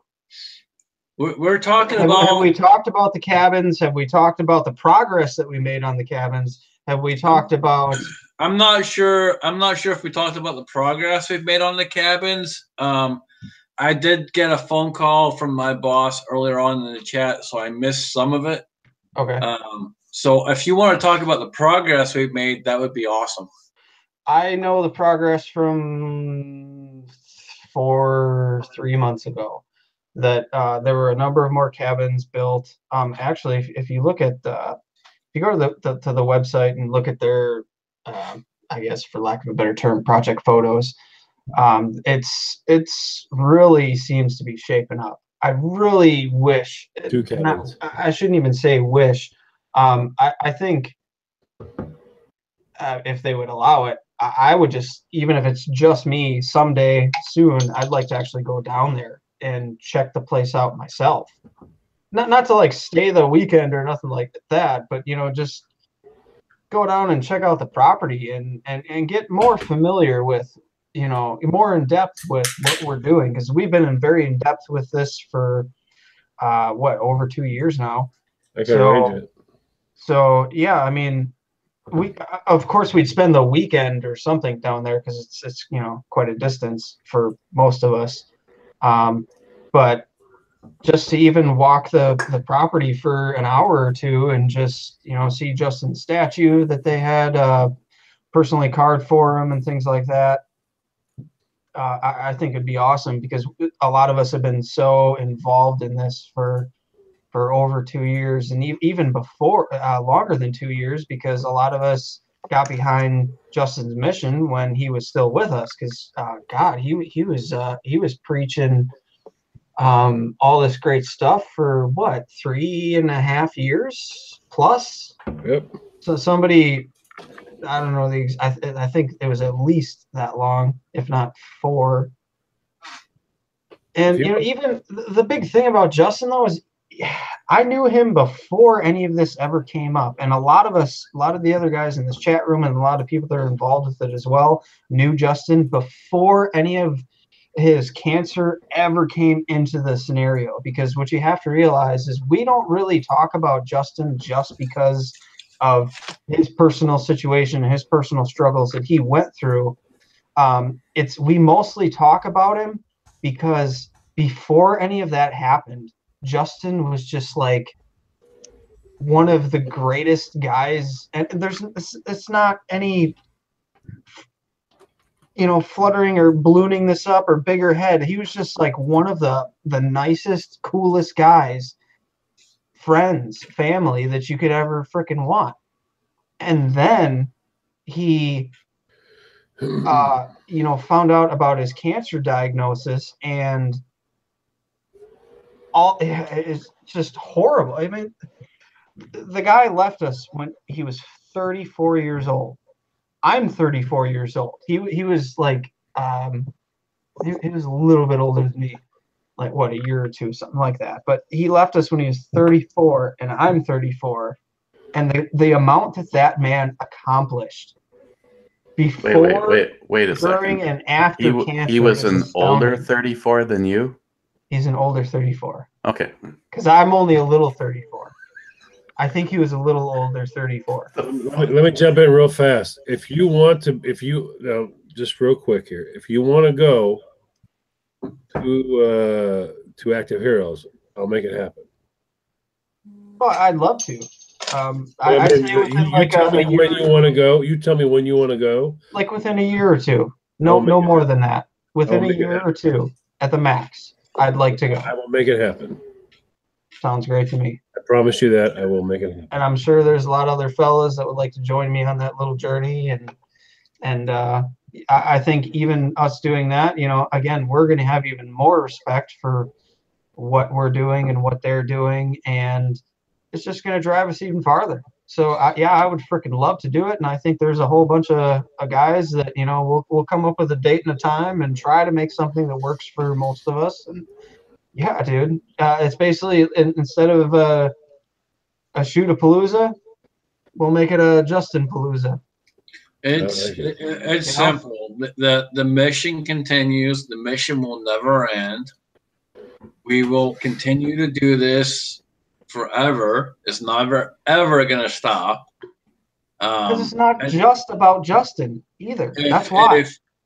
If the government actually finally fucking steps in and does something, then yeah, we may end up backing off a little bit, but we're never going to stop. We will be here. We will do this every fucking year. We'll do this every fucking time we got to do it in order to make sure that these veterans are taken care of. That's what we do.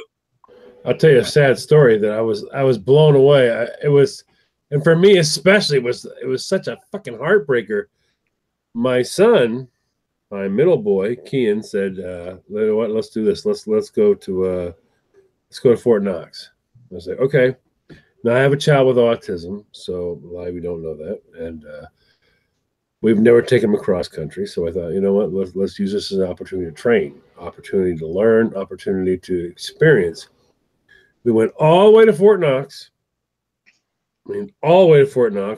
Drove the world's largest go-kart track, did a 360 video, left, came home, and then all of a sudden realized I was 6 miles from Justin's final mission, where Active Heroes is. 6 miles. I remember that story. Did not.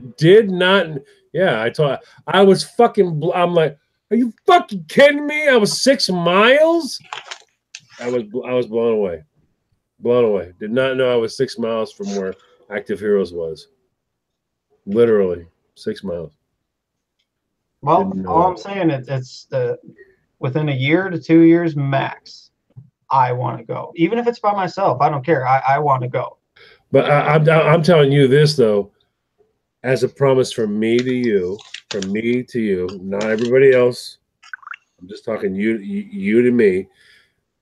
In a year, When you're ready to go, I will make sure you go. Awesome. That's more than I could ever ask for. I will add to that too, that when you fucking go, I'm gonna be right there with you, dude, because I never had the pleasure of meeting the fucking man. Whoa. Are we gonna graduate from basement buddies to cabin buddies? Oh, Hold on. oh, Just Whoa, stop. that's a Just fucking big stop. we're gonna need a new flag. Nice. We need a new flag. That's a big step, dude. Stop. Better put some rainbow colors in that flag behind you. I got a new flag. Stop. Fire pit buddies. I don't know. I just feel like it's gonna get promoted. Like we're both gonna get promoted together. I'm not sure if it's a good thing or a bad thing. Wow. But I think in the end it'll be. Oh yeah, it'll be in the end, all right. Even if it hurts. Thank you all for stopping by the unicorn hour. This is getting awkward. My point was and is that. Why don't you mute everybody again and give us a moment? Oh my God! Why don't you just turn the cameras off and have a moment by yourself? Joe! Oh, he is. He's muting. Oh no! Dude, I was just kidding, but. Oh, that's great. That's great. All right, so we have a moment. You just muted everybody. Across the Can't board. stop me. Oh, you broke Start through. up a new chat, you homos. Oh, bro, they're breaking through, dude. They're breaking through. You've been compromised. You've been totally compromised, motherfucker. All right, I'm figuring anyway. this shit out. Shut the fuck up.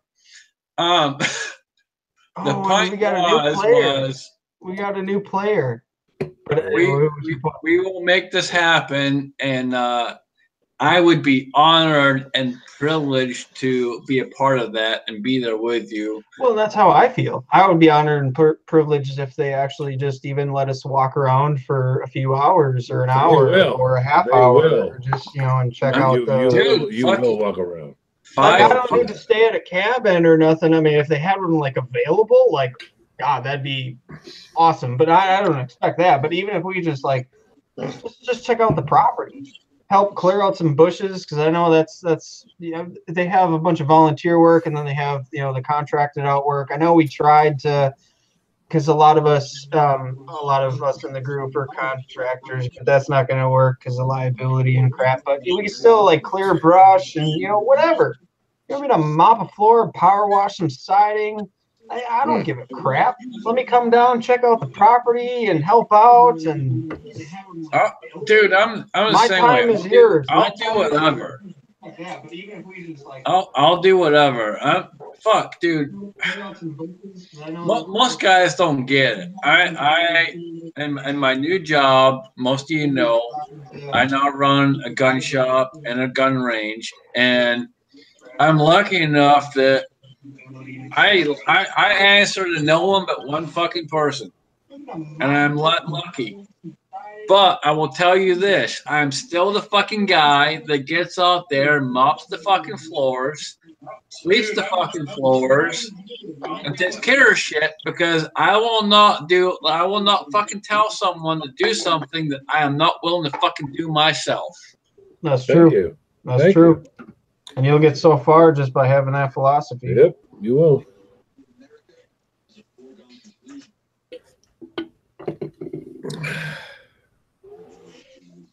And I'll tell you right now, I had a guy earlier that has been there for a good year and a half solid since the store opened. And for the first time, I actually closed with him. And I was out there and I was sweeping up the range. And he walks in and he's like, are you supposed to be in here? And I'm like, dude, I'm just like you. Don't fucking look at me any different. I'm just like you.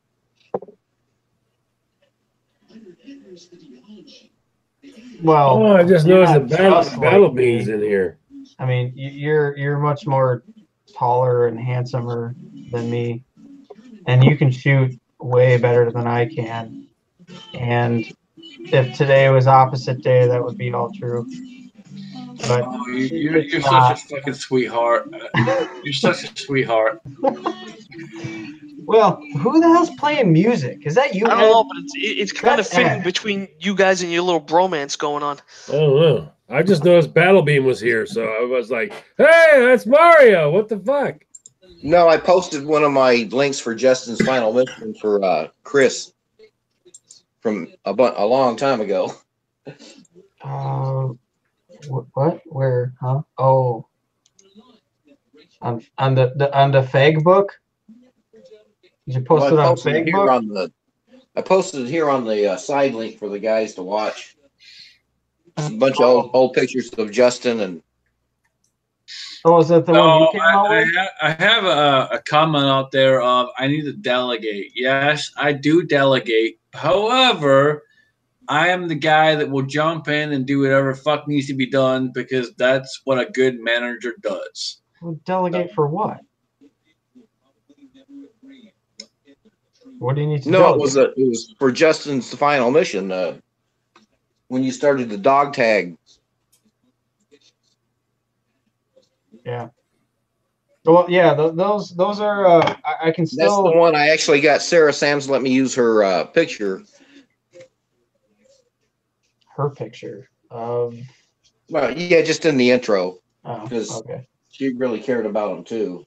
Oh yeah. She's been a very Scotsman, loud voice as well.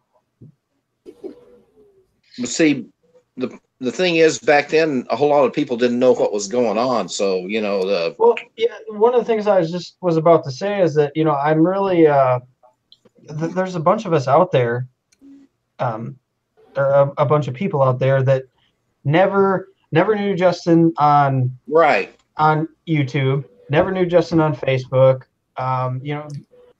never came because I think what is it, max? What did he have, Eric? Like 3,000 something tops. Oh, so yeah. he's that's basically a smaller YouTube channel. So I wouldn't expect that people didn't know who the hell he was. But what I love to see is all people's stories of okay, they didn't know Justin, but when they hear us talk about him or follow the links that we put up to stories from Active Heroes or from this or from that. I mean, he didn't just work with Active Heroes. He worked with, a bunch of different organizations and different people. I gotta do a quick shout out. Brian McCon. I'll do a 1,000 sub dog tag giveaway. He still has 4 or 5 left. That is fucking awesome. Cool. I think I have. What do I have? I have 2. I think I have 2. Yeah, I have 2. I can donate 2. I have a couple laying around, but I can always get more. I have 2, but one set is going to go into the youth, for the youth. And another one will probably go into the girls or whatever we do. We still need to talk to John about our other avenue that we need to talk about more. I'll talk about whatever you want to talk about. Well, I'm just telling you now. I'll tell you right now, if you got more of those dog tags, I got a couple other avenues I can get those sold through. So, well, you just tell me how many you need, and we'll get them out to you. The dog tags are Chris. So you're talking to the guy. That's what I'm saying. He needs to fucking text me, and we will talk about this shit, and we'll make this shit happen. What do you mean? You text me. You tell me how many you need, and I'll freaking get them for you. How hard is that? As many as you can fucking send me, you send them, bitch. I will take care of it. Oh, Christopher? There's money involved. Don't forget. There's money. Justin's page, I mean, right now is at 2,466 subs. Okay, yeah. Well, and again, he was a bigger deal than me, but yeah, God, I mean,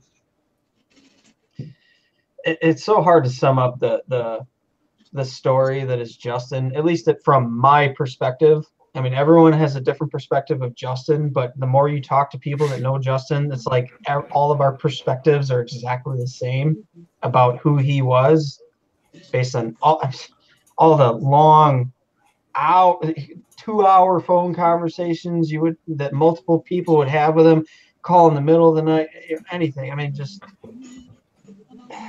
I'll give to sum up a relationship with a guy that, like, I had that relationship with him for 6+ years. I'll give you my perspective, and I never met the guy. I never had the pleasure of talking to him. I never had the pleasure of shaking his hand. And I will tell you right now that my perspective of this person was someone that loved this country, someone that was dedicated and understood the values that come with a country. And he was a man, and I say man because, yes, he was a fucking man, and he understood what the USA standed for and what this country stands for, period. Are you sure he wasn't standing for generation or for the gender X? Because is that your flag behind you? Are you claiming that you're gender neutral with that big X flag behind you? Is that what that is? No. You're gender neutral? No. I'm just, That was the basement, but why I did you kinda kick you the figured fuck would off know. of here? Do I need a bat in your ass? Why do you think I'm in a penalty box? Why? This is what he does. Yeah. This is what he does. So. All right. Well, anyway, I'll mute my mic. Aloma Company's being an asshole, but fuck him anyway. Continuing on, the point was, Justin. I didn't get to meet the guy. Unfortunately, I wish I could have. I wish I would have had the pleasure of shaking the man's hand. He did a lot, fought for a lot, took care of this country, did what he had to do, that he felt he had to do. He didn't have to do it, but he felt in his mind that he had to. And that's what you guys need to understand, that these guys that jump in and they sign up and they serve because in their mind they have to. It's not because they have to, it's because they want to in their mind. So you guys need to understand what they're going through, what they deal with, and they go to war. They deal with all kinds of shit. And when they come back here, they walk into a completely different world. And it's not easy. It's not easy at all. And I see it all the time because I've dealt with hiring these veterans. I've dealt with talking to these veterans all day long. And when you hear some of the stories they have to say, you take a step back. You really do. And for me, I personally don't take a step back because I've heard enough of it. And I've seen it, and I've talked to these guys over the years so much that I go, dude, just chill out. You're with someone that can understand you. I get where you're coming from. Relax. Don't fucking worry. Quit worrying about the fact that you've never had a job since you left the fucking military. That doesn't matter here. What matters is you served this country, and now you're talking to me. Matters. Well, it's for something that they never asked for, but yet they stood up at the challenge in their hearts, and there was no choice. That's the point. Something that they never asked to deal with, but in the time of need, to them, there is no other choice. There is no other option. There's not, oh, well, I'm just going to ignore the war and I'm going to go to college to be to get my art history degree and, something like that. They heard the call for a lack of a better term. There is no other choice. There is no other choice. For some people, it's really easy. It's just there's no choice. This is what has to be done. And, you know, obviously a lot of us have felt that way because a lot of the people in this group have served. And you all did it for a reason. You know, maybe all slightly different reasons, but there was all, I think, a pretty genuine main theme behind it all. You know, and I respect you guys to high heaven. You know, I never officially listed. I came this close, and, you know, that doesn't mean shit. You know, I got all the respect in the world for people that answered the call and just did what they felt needed to be done. And, you know, a lot of them, they were willing to sacrifice all, and they did. They did. I didn't. So how can I possibly this is why I've tried to push things as much as I can and with these causes in this direction, because no, I didn't serve, but I feel like I have to serve at least in this way because I have that respect, because I have that admiration for people that have answered, you know, the call of our, it's not for government, it's for us. It's not for the political bullshit. It's none of that. You know, let's not get too deep. But, you know, this is for us. It's for the population. Let's say it how it is. It's for our nation. Right. Fuck the government. It's for. It has nothing to do with them. This is for us. This is all for us. And it's for the people. And I salute you, Chris. Well, I take that as an honor, Ed. I really do. I don't think I deserve it, but I more salute you, sir. But I appreciate that. Got to have the folks supporting us. Oh, that's true. Correct. That's true, because it hasn't happened quite a few times, and it's a really sad state. I mean, I always, this is a huge difference that a lot of people, and unfortunately a lot of liberals can't understand, is that you're not supporting. I always support the troops, no matter what, because the troops are citizens. They're us. They're your neighbors. They're Americans.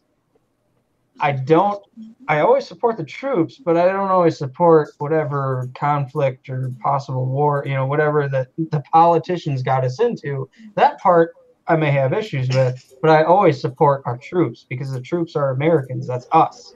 You don't have to support whatever's happening.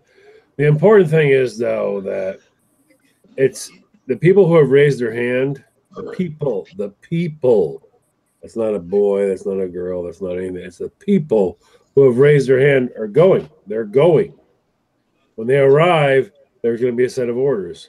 They're going to follow those orders. They're going to return home. Right. When they return home, that's what we're talking about right now. Thank God they're back. We have them. What are we going to do when we get them back home? It's up to you people. It's up to you. We're going to nurture them. We're going to bring them back with open arms. We're going to make sure they have what they need to have to readjust and to be a part of us, to be a part of all of this, or are we going to deny them and reject them? That's up to you. That's your call. And pay more attention to right. But the important thing is, though, that we not as people, as humans, as God, Jesus fucking Christ, human race. I mean, humanity. I mean, think about also the fact that you make a decision. You make a decision that I think a lot of people don't realize that when you deny or you back off or you push away or you shove it off to the side, you make a decision, a conscious decision that as human beings, these people don't hold the value to me. It's a value thing. It's a value. They don't hold the value to me as this does. Now, what is it? What is this? What is it? The New Housewives of Beverly Hills? What are you watching? What are you doing? What are you associating that this is not as important as that is? Seriously, think about that for just a second. These are kids, sons, daughters, mothers, fathers. I mean, really? Seriously? These are the people that make sure you get what you want, what you have, what you want, and every moment you get behind the BMW or even the little old bullshit car, whatever it is you're driving, they're the ones that make sure you're behind that wheel. You have those things. You have you're not being overrun by the Korean. They make sure all of that. So, I mean, take a second and just like bring it down to reality. Just like for anyone that is not listening, you better fucking stop and listen, because John just said how it is. Wake the fuck up and actually pay fucking attention for one fucking goddamn second. Really? I mean, just bring it down to a level that you can like manage or whatever, and realize that these are the people that they're making it happen. I'm not there right now, so I owe what I and even though I'm past military, it doesn't matter now. It does not matter, because I owe now where I am to them. My son's one of these guys. My son's one of these people that go there and do that. So I owe to them now. So I mean, even though I'm home and I'm safe and I have all the things around. The thing is, John, the tradition passes on. Army, Air Force, Navy, Marines. The way I look at it is, okay, my dad was in the Air Force. He passed down to the people that he trained, that I trained, that you trained. Okay, and as technology gets better for them and stuff, and quality of life and stuff, that's what it is. The military follows. You teach somebody, they teach somebody under them, and that's the way I feel about it. You care about those people, and you try to keep them alive. And that's the way it works in the military. And that is the way it works. That's exactly the way it works. That's the same in everyday life. Right. It works everywhere. I'm a martial arts teacher, and I teach people how to defend themselves. It's the same thing. Your ass. But you think, the thing is, Scotsman, in the military is there's no opinions to me, per se, of what goes on in civilian life.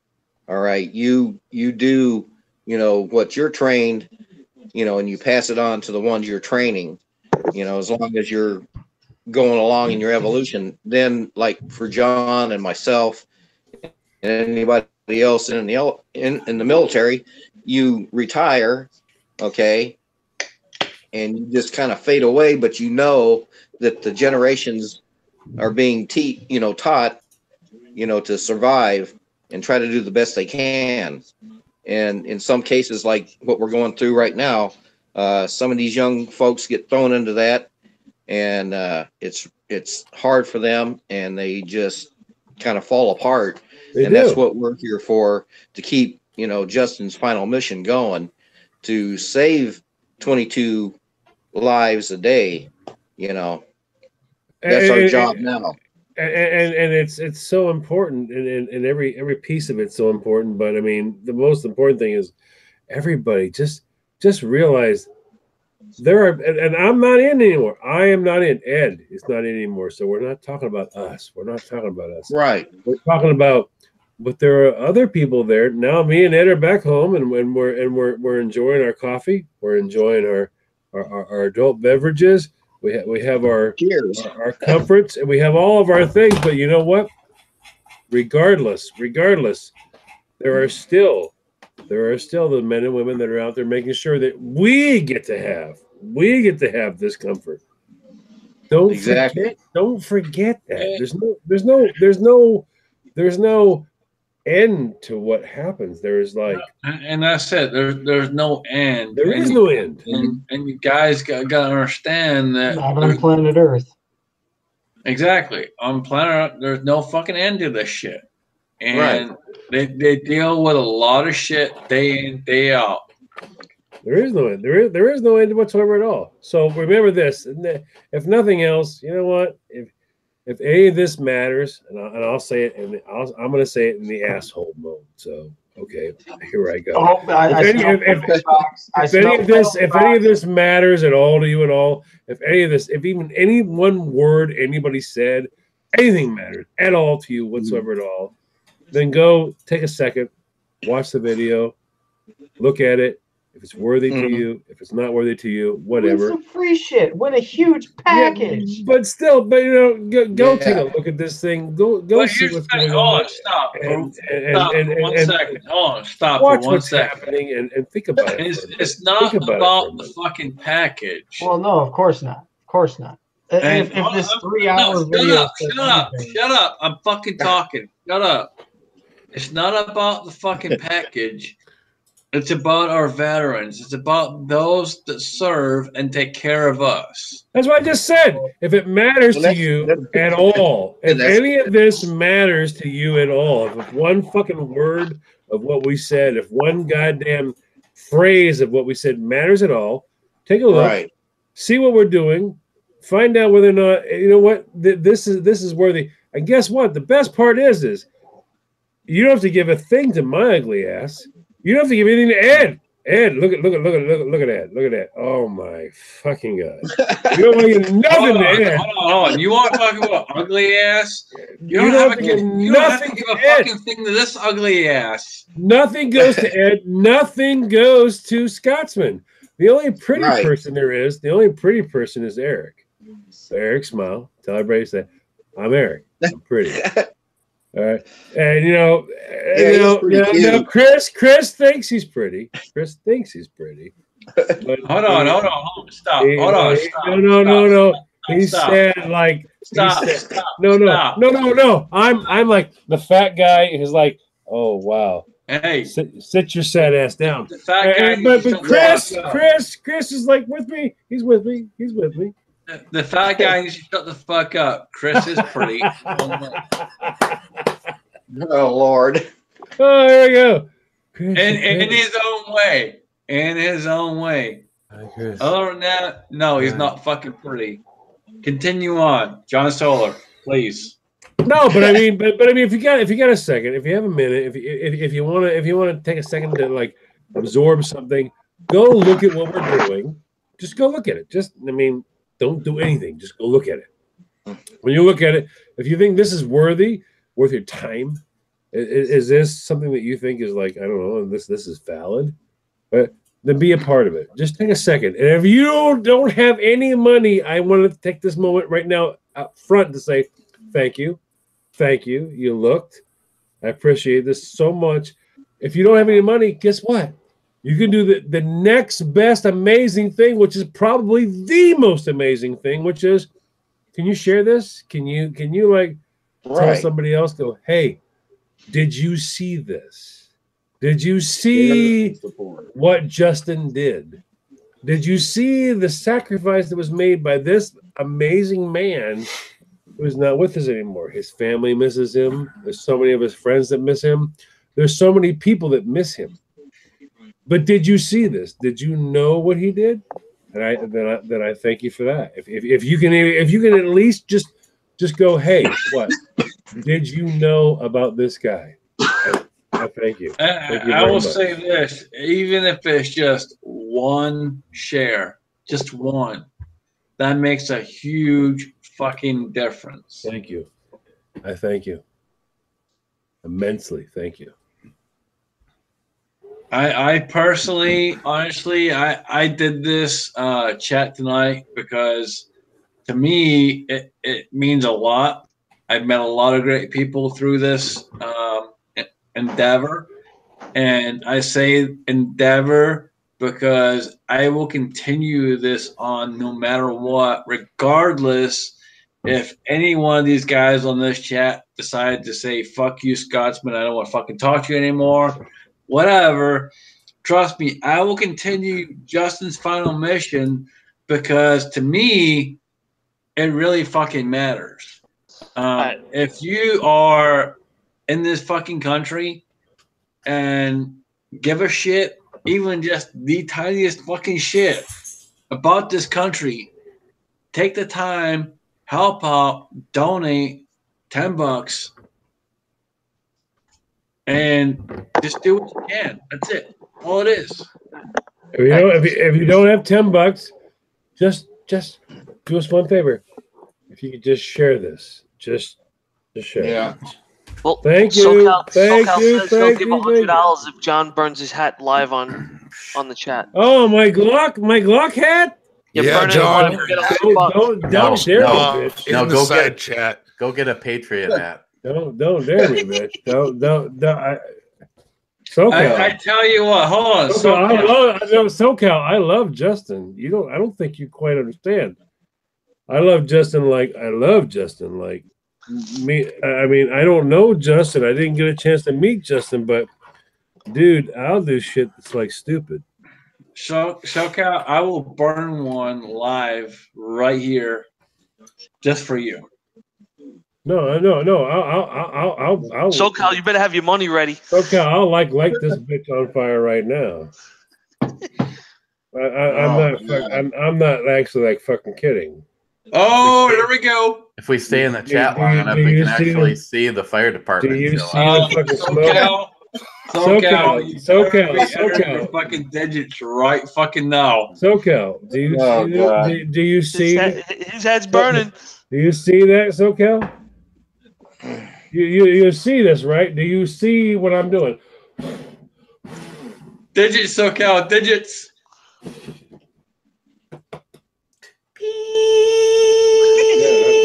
I'm trying to avoid that right now. Oh God. You see that, right? Oh, jeez. SoCal, you see that, right?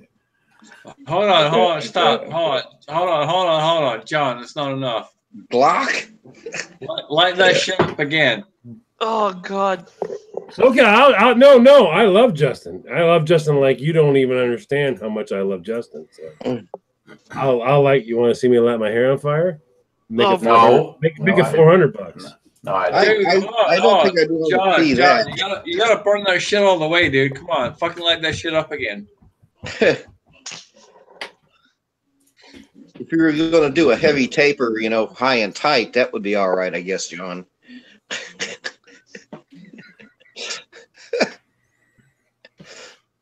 I mean, hell, if you're not willing to burn that hat all the way, trust me, I will bring one home tomorrow.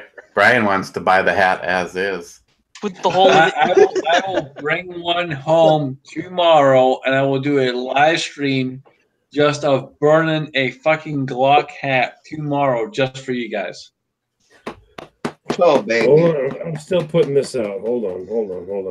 I'm not a Glock. Light that shit up. Glock Here we go.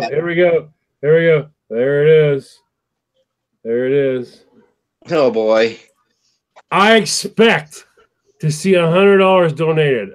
No fucking joke. John. $250 for the beard. John. Scotsman. John. I love Justin like you don't even have a fucking clue how much I love Justin. Hold on, I would light my fucking hair on fire. Shut the fuck up. SoCal, 500 and I'll burn the beer off. Oh, Christ. Jesus. We're watching an ambulance sometime tonight. I'll fucking light it. Oh, Jesus. You don't get the pleasure, bitch. No, fuck. Yep, it's another one of them chats that alcohol might have been involved. Hold on. I gotta switch. I have to switch to the toque now. Hold on. SoCal, 250 ain't shit. Fucking 500, bitch. SoCal, I paid $500 for some knives just for Justin. So let's. That ain't no lie. That ain't no lie either. That is true. No lie. That ain't no lie. The next morning, you're probably going. No, it wasn't. I know, Chris. I had nothing to do with that. Fuck you, Chris. No, I had nothing to do with that. Don't you fucking walk away. Don't you walk away. You stand here like a man and go, I fucked his ass. I did. I fucked his ass. Hold on, stop. You say it like you did it. You say it like you did it. I did. You say You it just fell for it. I did. But you say it just like you did it. Don't you fucking walk away. I fucked you. I played you. I played you like a You fiddle. fucking played me like a fiddle at a 2-horse fucking whore job. That's all it was. Yep.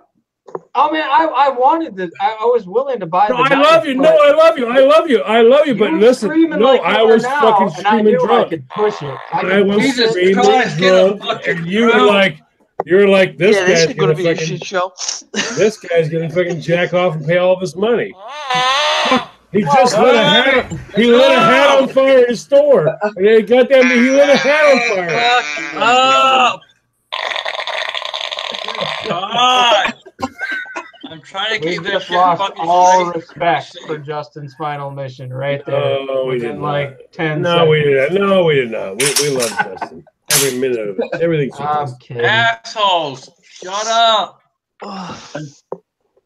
God almighty. You invited us to this shit show. Now you're telling us to shut up? It wasn't a just fucking lit- shit show. I just lit a hat on fire in my house. Are you fucking crazy? Come on, I'm nuts.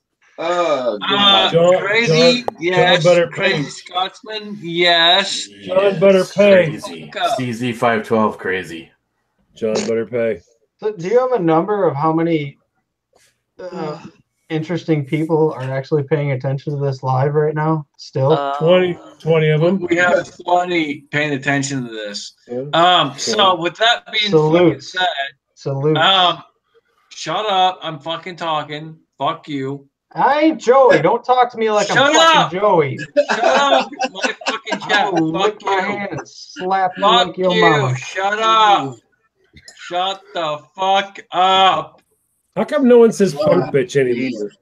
You gotta say With punk that being bitch. said, John Solar, would you like to do an outro? All I'll say is this: there's an amazing thing we are a part of. It's beautiful. It's fantastic. I don't even know what else to say. Justin was so much to so many people.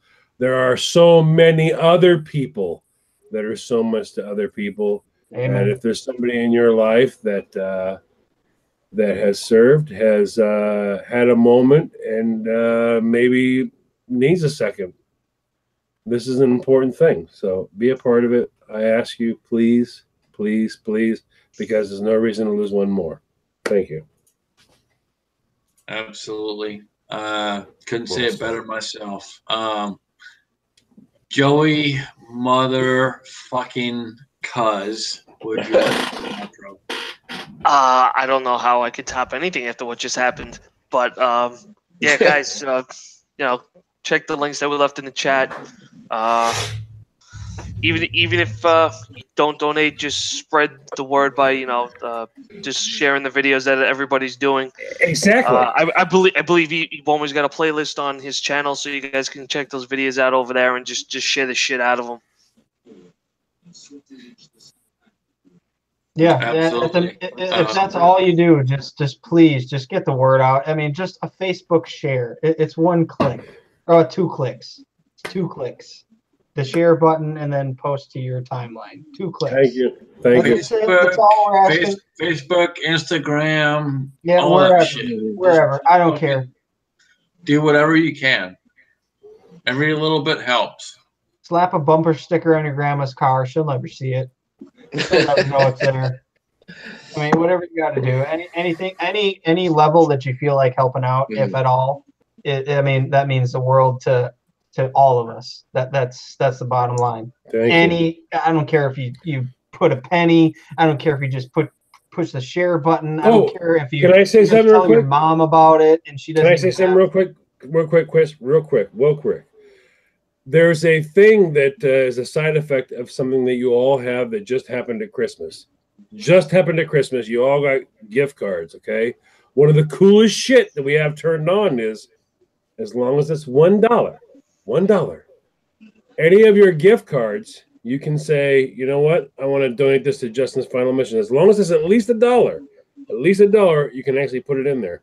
So if you've got $1.46, how many of us have gift cards that have $1.25, $1.13? Guess what? Put it here. It's $1.13. What are you doing with it? That's Nothing. cool. You know what the whole badass thing is, though? your aunt gives you a gift card to the soybean factory, and you're like, when that? What? What the fuck am I going to do with this? $20 at the soybean factory? What am I going to do with this? But even if you spend $18 at the soybean factory and you wind up with $1.96, guess what you can do? What you can do All right, is with take that being $1.96 and do something said, with it. E. Bomi, would you like to do an outro, brother? Yeah, I'd like to finish what I didn't get to start. Sorry. Or finish. Again, what is making this being perpetuated is the VRs.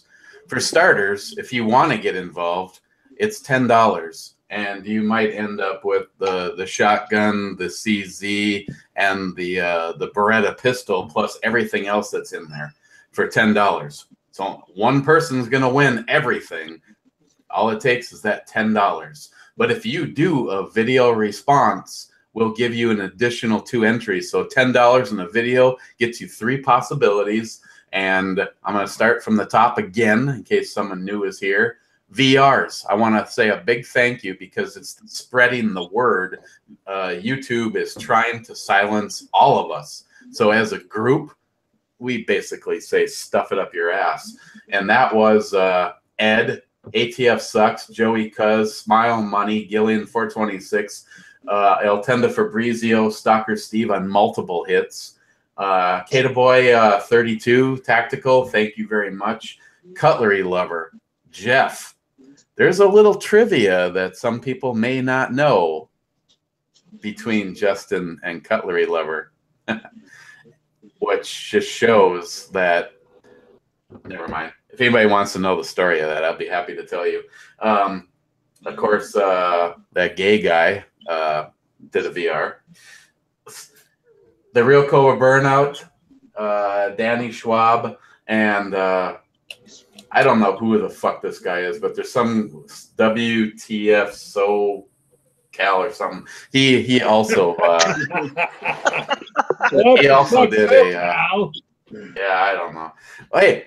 But I heard that this guy, this WTF guy, whoever he is, he knows a guy that does cooking videos, and that guy needs to get back in the kitchen. Yes, he does. He does. It's been a while. Big League Sunday. And I said that with no pause. I didn't need to look it up or anything. So I just said that with no pause. Triple meat Sunday. Crazy Scotsman, thanks for inviting me and the rest of the boys here. All right. But you yourself are instrumental into what has gone down in the youth giveaway this time. So thank you, my friend. Thank you. I will not call you a friend. I will call you a brother. You are family. All you guys are family. I appreciate every single one of you guys. I thank you for showing up. I'm a stupid uncle. And you can be the stupid fucking uncle if you want to be, but you're still fucking family, so fuck you. Shut the fuck up. There's only one grandpa. Grandpa. Guys, seriously, please check it out. Justin's Final Mission. I never had the pleasure of meeting Justin. I wish I did. I think a lot of us did. Again, I have had the pleasure of working with many military over the year, hiring many military over the year, ex-military. It's been an honor, absolute honor. I have people who work for me now that are ex-military, and I tell you, I shake their hand every damn day and thank them. I really do. It's and you can call me crazy all you fucking want. It's in my fucking channel name. I am the crazy motherfucking Scotsman. I have done everything from, I looked in my rear view mirror going through a drive-through, and I saw a bunch of Army guys, gave an extra $20 to the girl and said, I'll cover $20 for the guys behind me. And I had the opportunity. There was a World War II vet at one of our when I went out to breakfast one morning, and had the dedicated, had all of his ribbons and stuff, sat there all by himself. And I was just like, I want to make sure that his meal gets covered. I mean, he didn't know that I paid for his meal, but I did walk by, touched him on the shoulder, put out my hand, and I said, thank you for what you have done for this country. And he looked like he was going to cry. Something as simple as that. Remind them of how important they are. That is it. That is it. That's it. What he just said. What he just said. Thing, man. That's what it. he just said. What he just said. Just remind them. Just remind them you're important. It doesn't take but a fucking $5 or $10 fucking meal. Just remind them. They don't even need a meal. Just say, I remember. Let me just inject one time when I was out, visiting my oldest daughter. She lives in what they call Triangle in Virginia, just south of D.C. And me and my son-in-law, who's in the Army, were buying beer. Big surprise, right, Eric? But no way. No way. But anyway, we're in there, and I'm just looking at all this beer in, the store or whatever, and this young girl walked up, and all I had on was, this hat right here, and she says, "Thank you for your service," and I was just like, oh, thank you. It's like, and it really made me feel good that actually young people are still thanking us, and all the future people like her that might go in the military, and that's, just make you feel good. I will tell you, Ed, one of the biggest things I do every single day, it doesn't matter what cap I see, if it says they served, I thank each and every fucking one of them. Yeah. Even if they're in the Air Force. I mean, you might bite your lip a little, but you still do it. And you know what? I fucking tell them, I'm like, dude, you know what? You may have sat in your ass the entire fucking time, but thank you. I'm just kidding, Ed. We love you. We love you. Well, we do kick people out of airplanes. Perfectly good airplanes. Me. Worse is being in the Navy. Yeah, I feel sorry for the Navy, when one of them falls off the ship.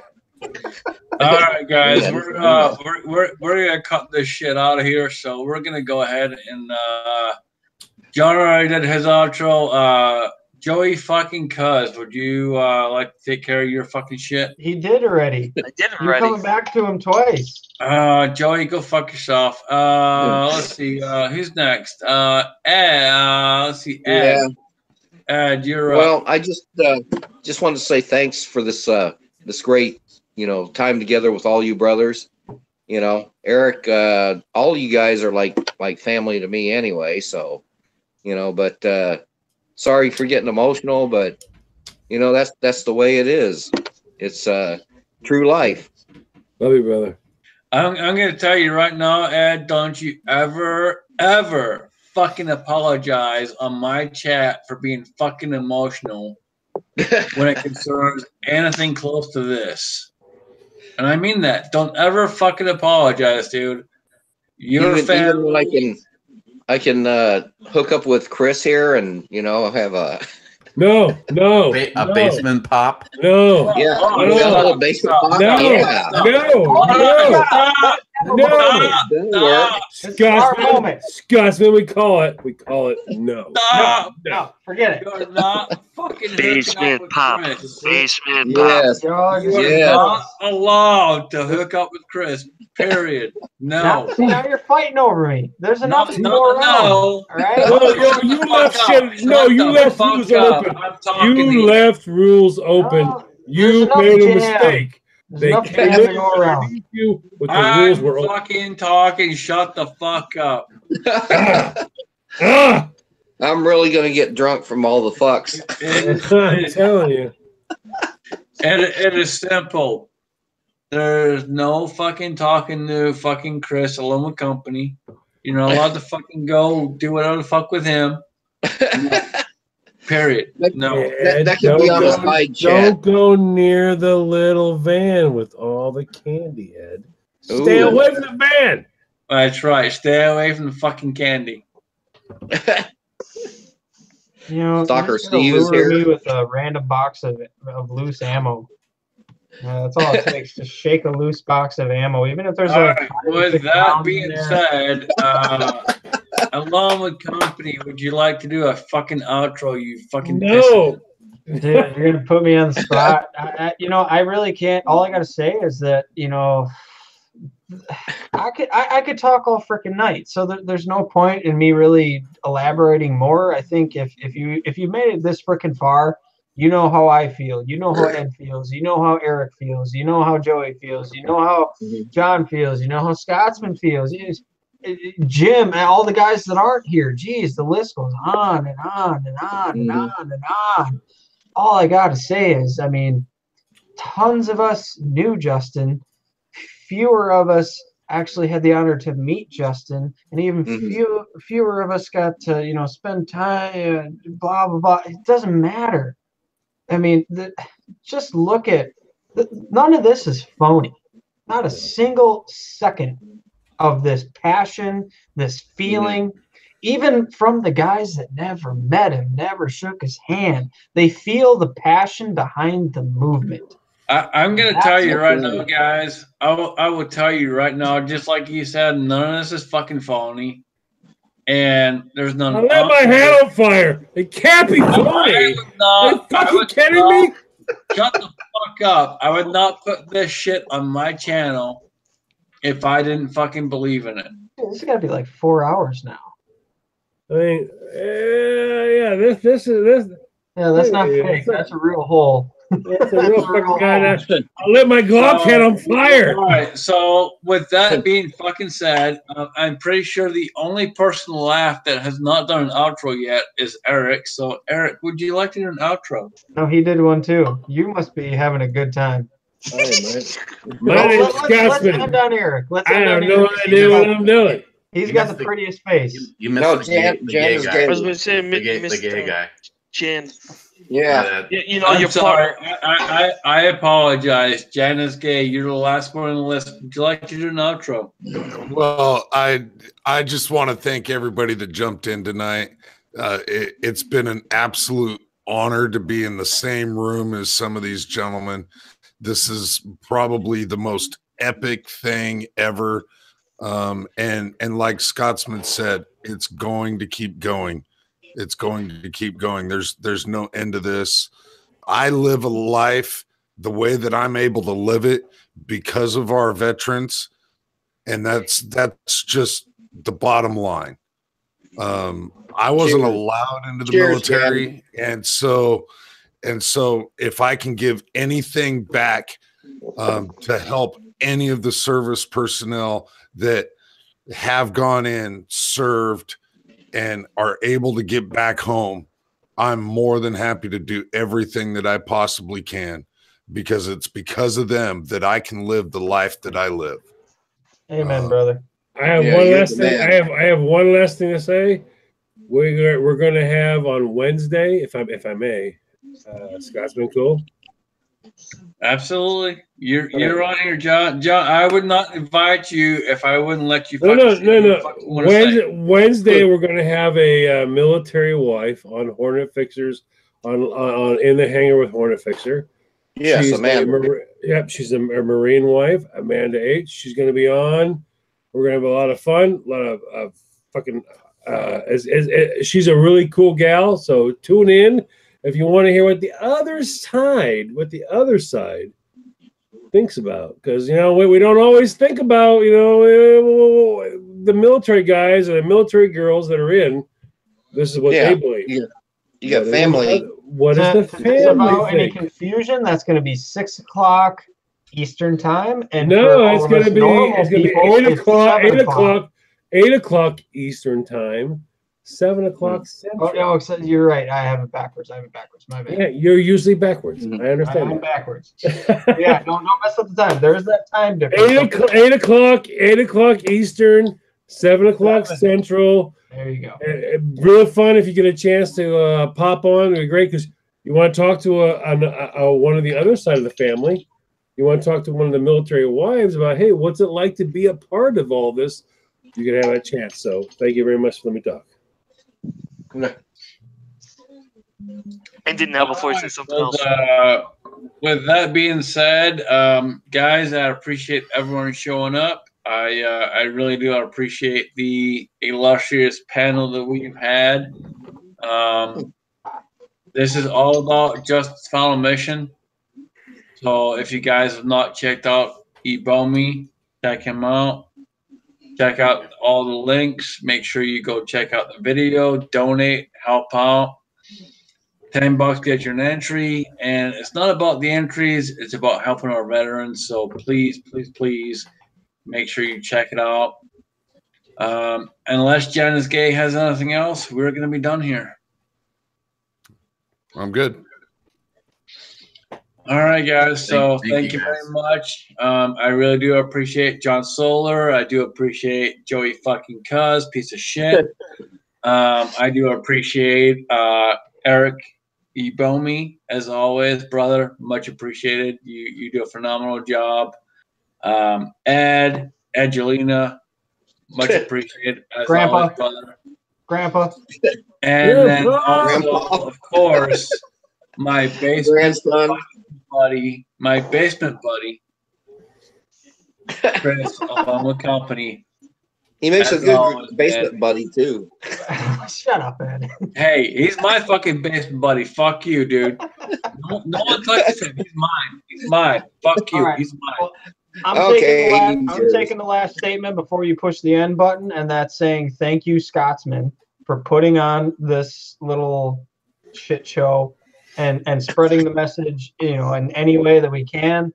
Thank you, brother, because that's what this entire thing is about, is spreading the message. Hope you had some laughs along the way, blah, blah, blah. Do whatever you can. I beg you. And thank you, Scotsman, for, once again, one more outlet that got the message out. Thank you. Yes, indeed. And as it turns out, Jay isn't the only one that's gay. Dude, that finger is pointing all around the room. So, all right, guys. With that being said, we are out of here. I appreciate each and every single one of you guys in the side chat. I appreciate everyone on the panel. And like Chris, along with company, said, guys, please, whatever you do, check it out. We really do appreciate it. Every little bit fucking helps. Every little bit helps. Can we do this again?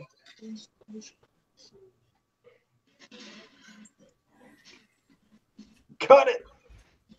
Hit the button.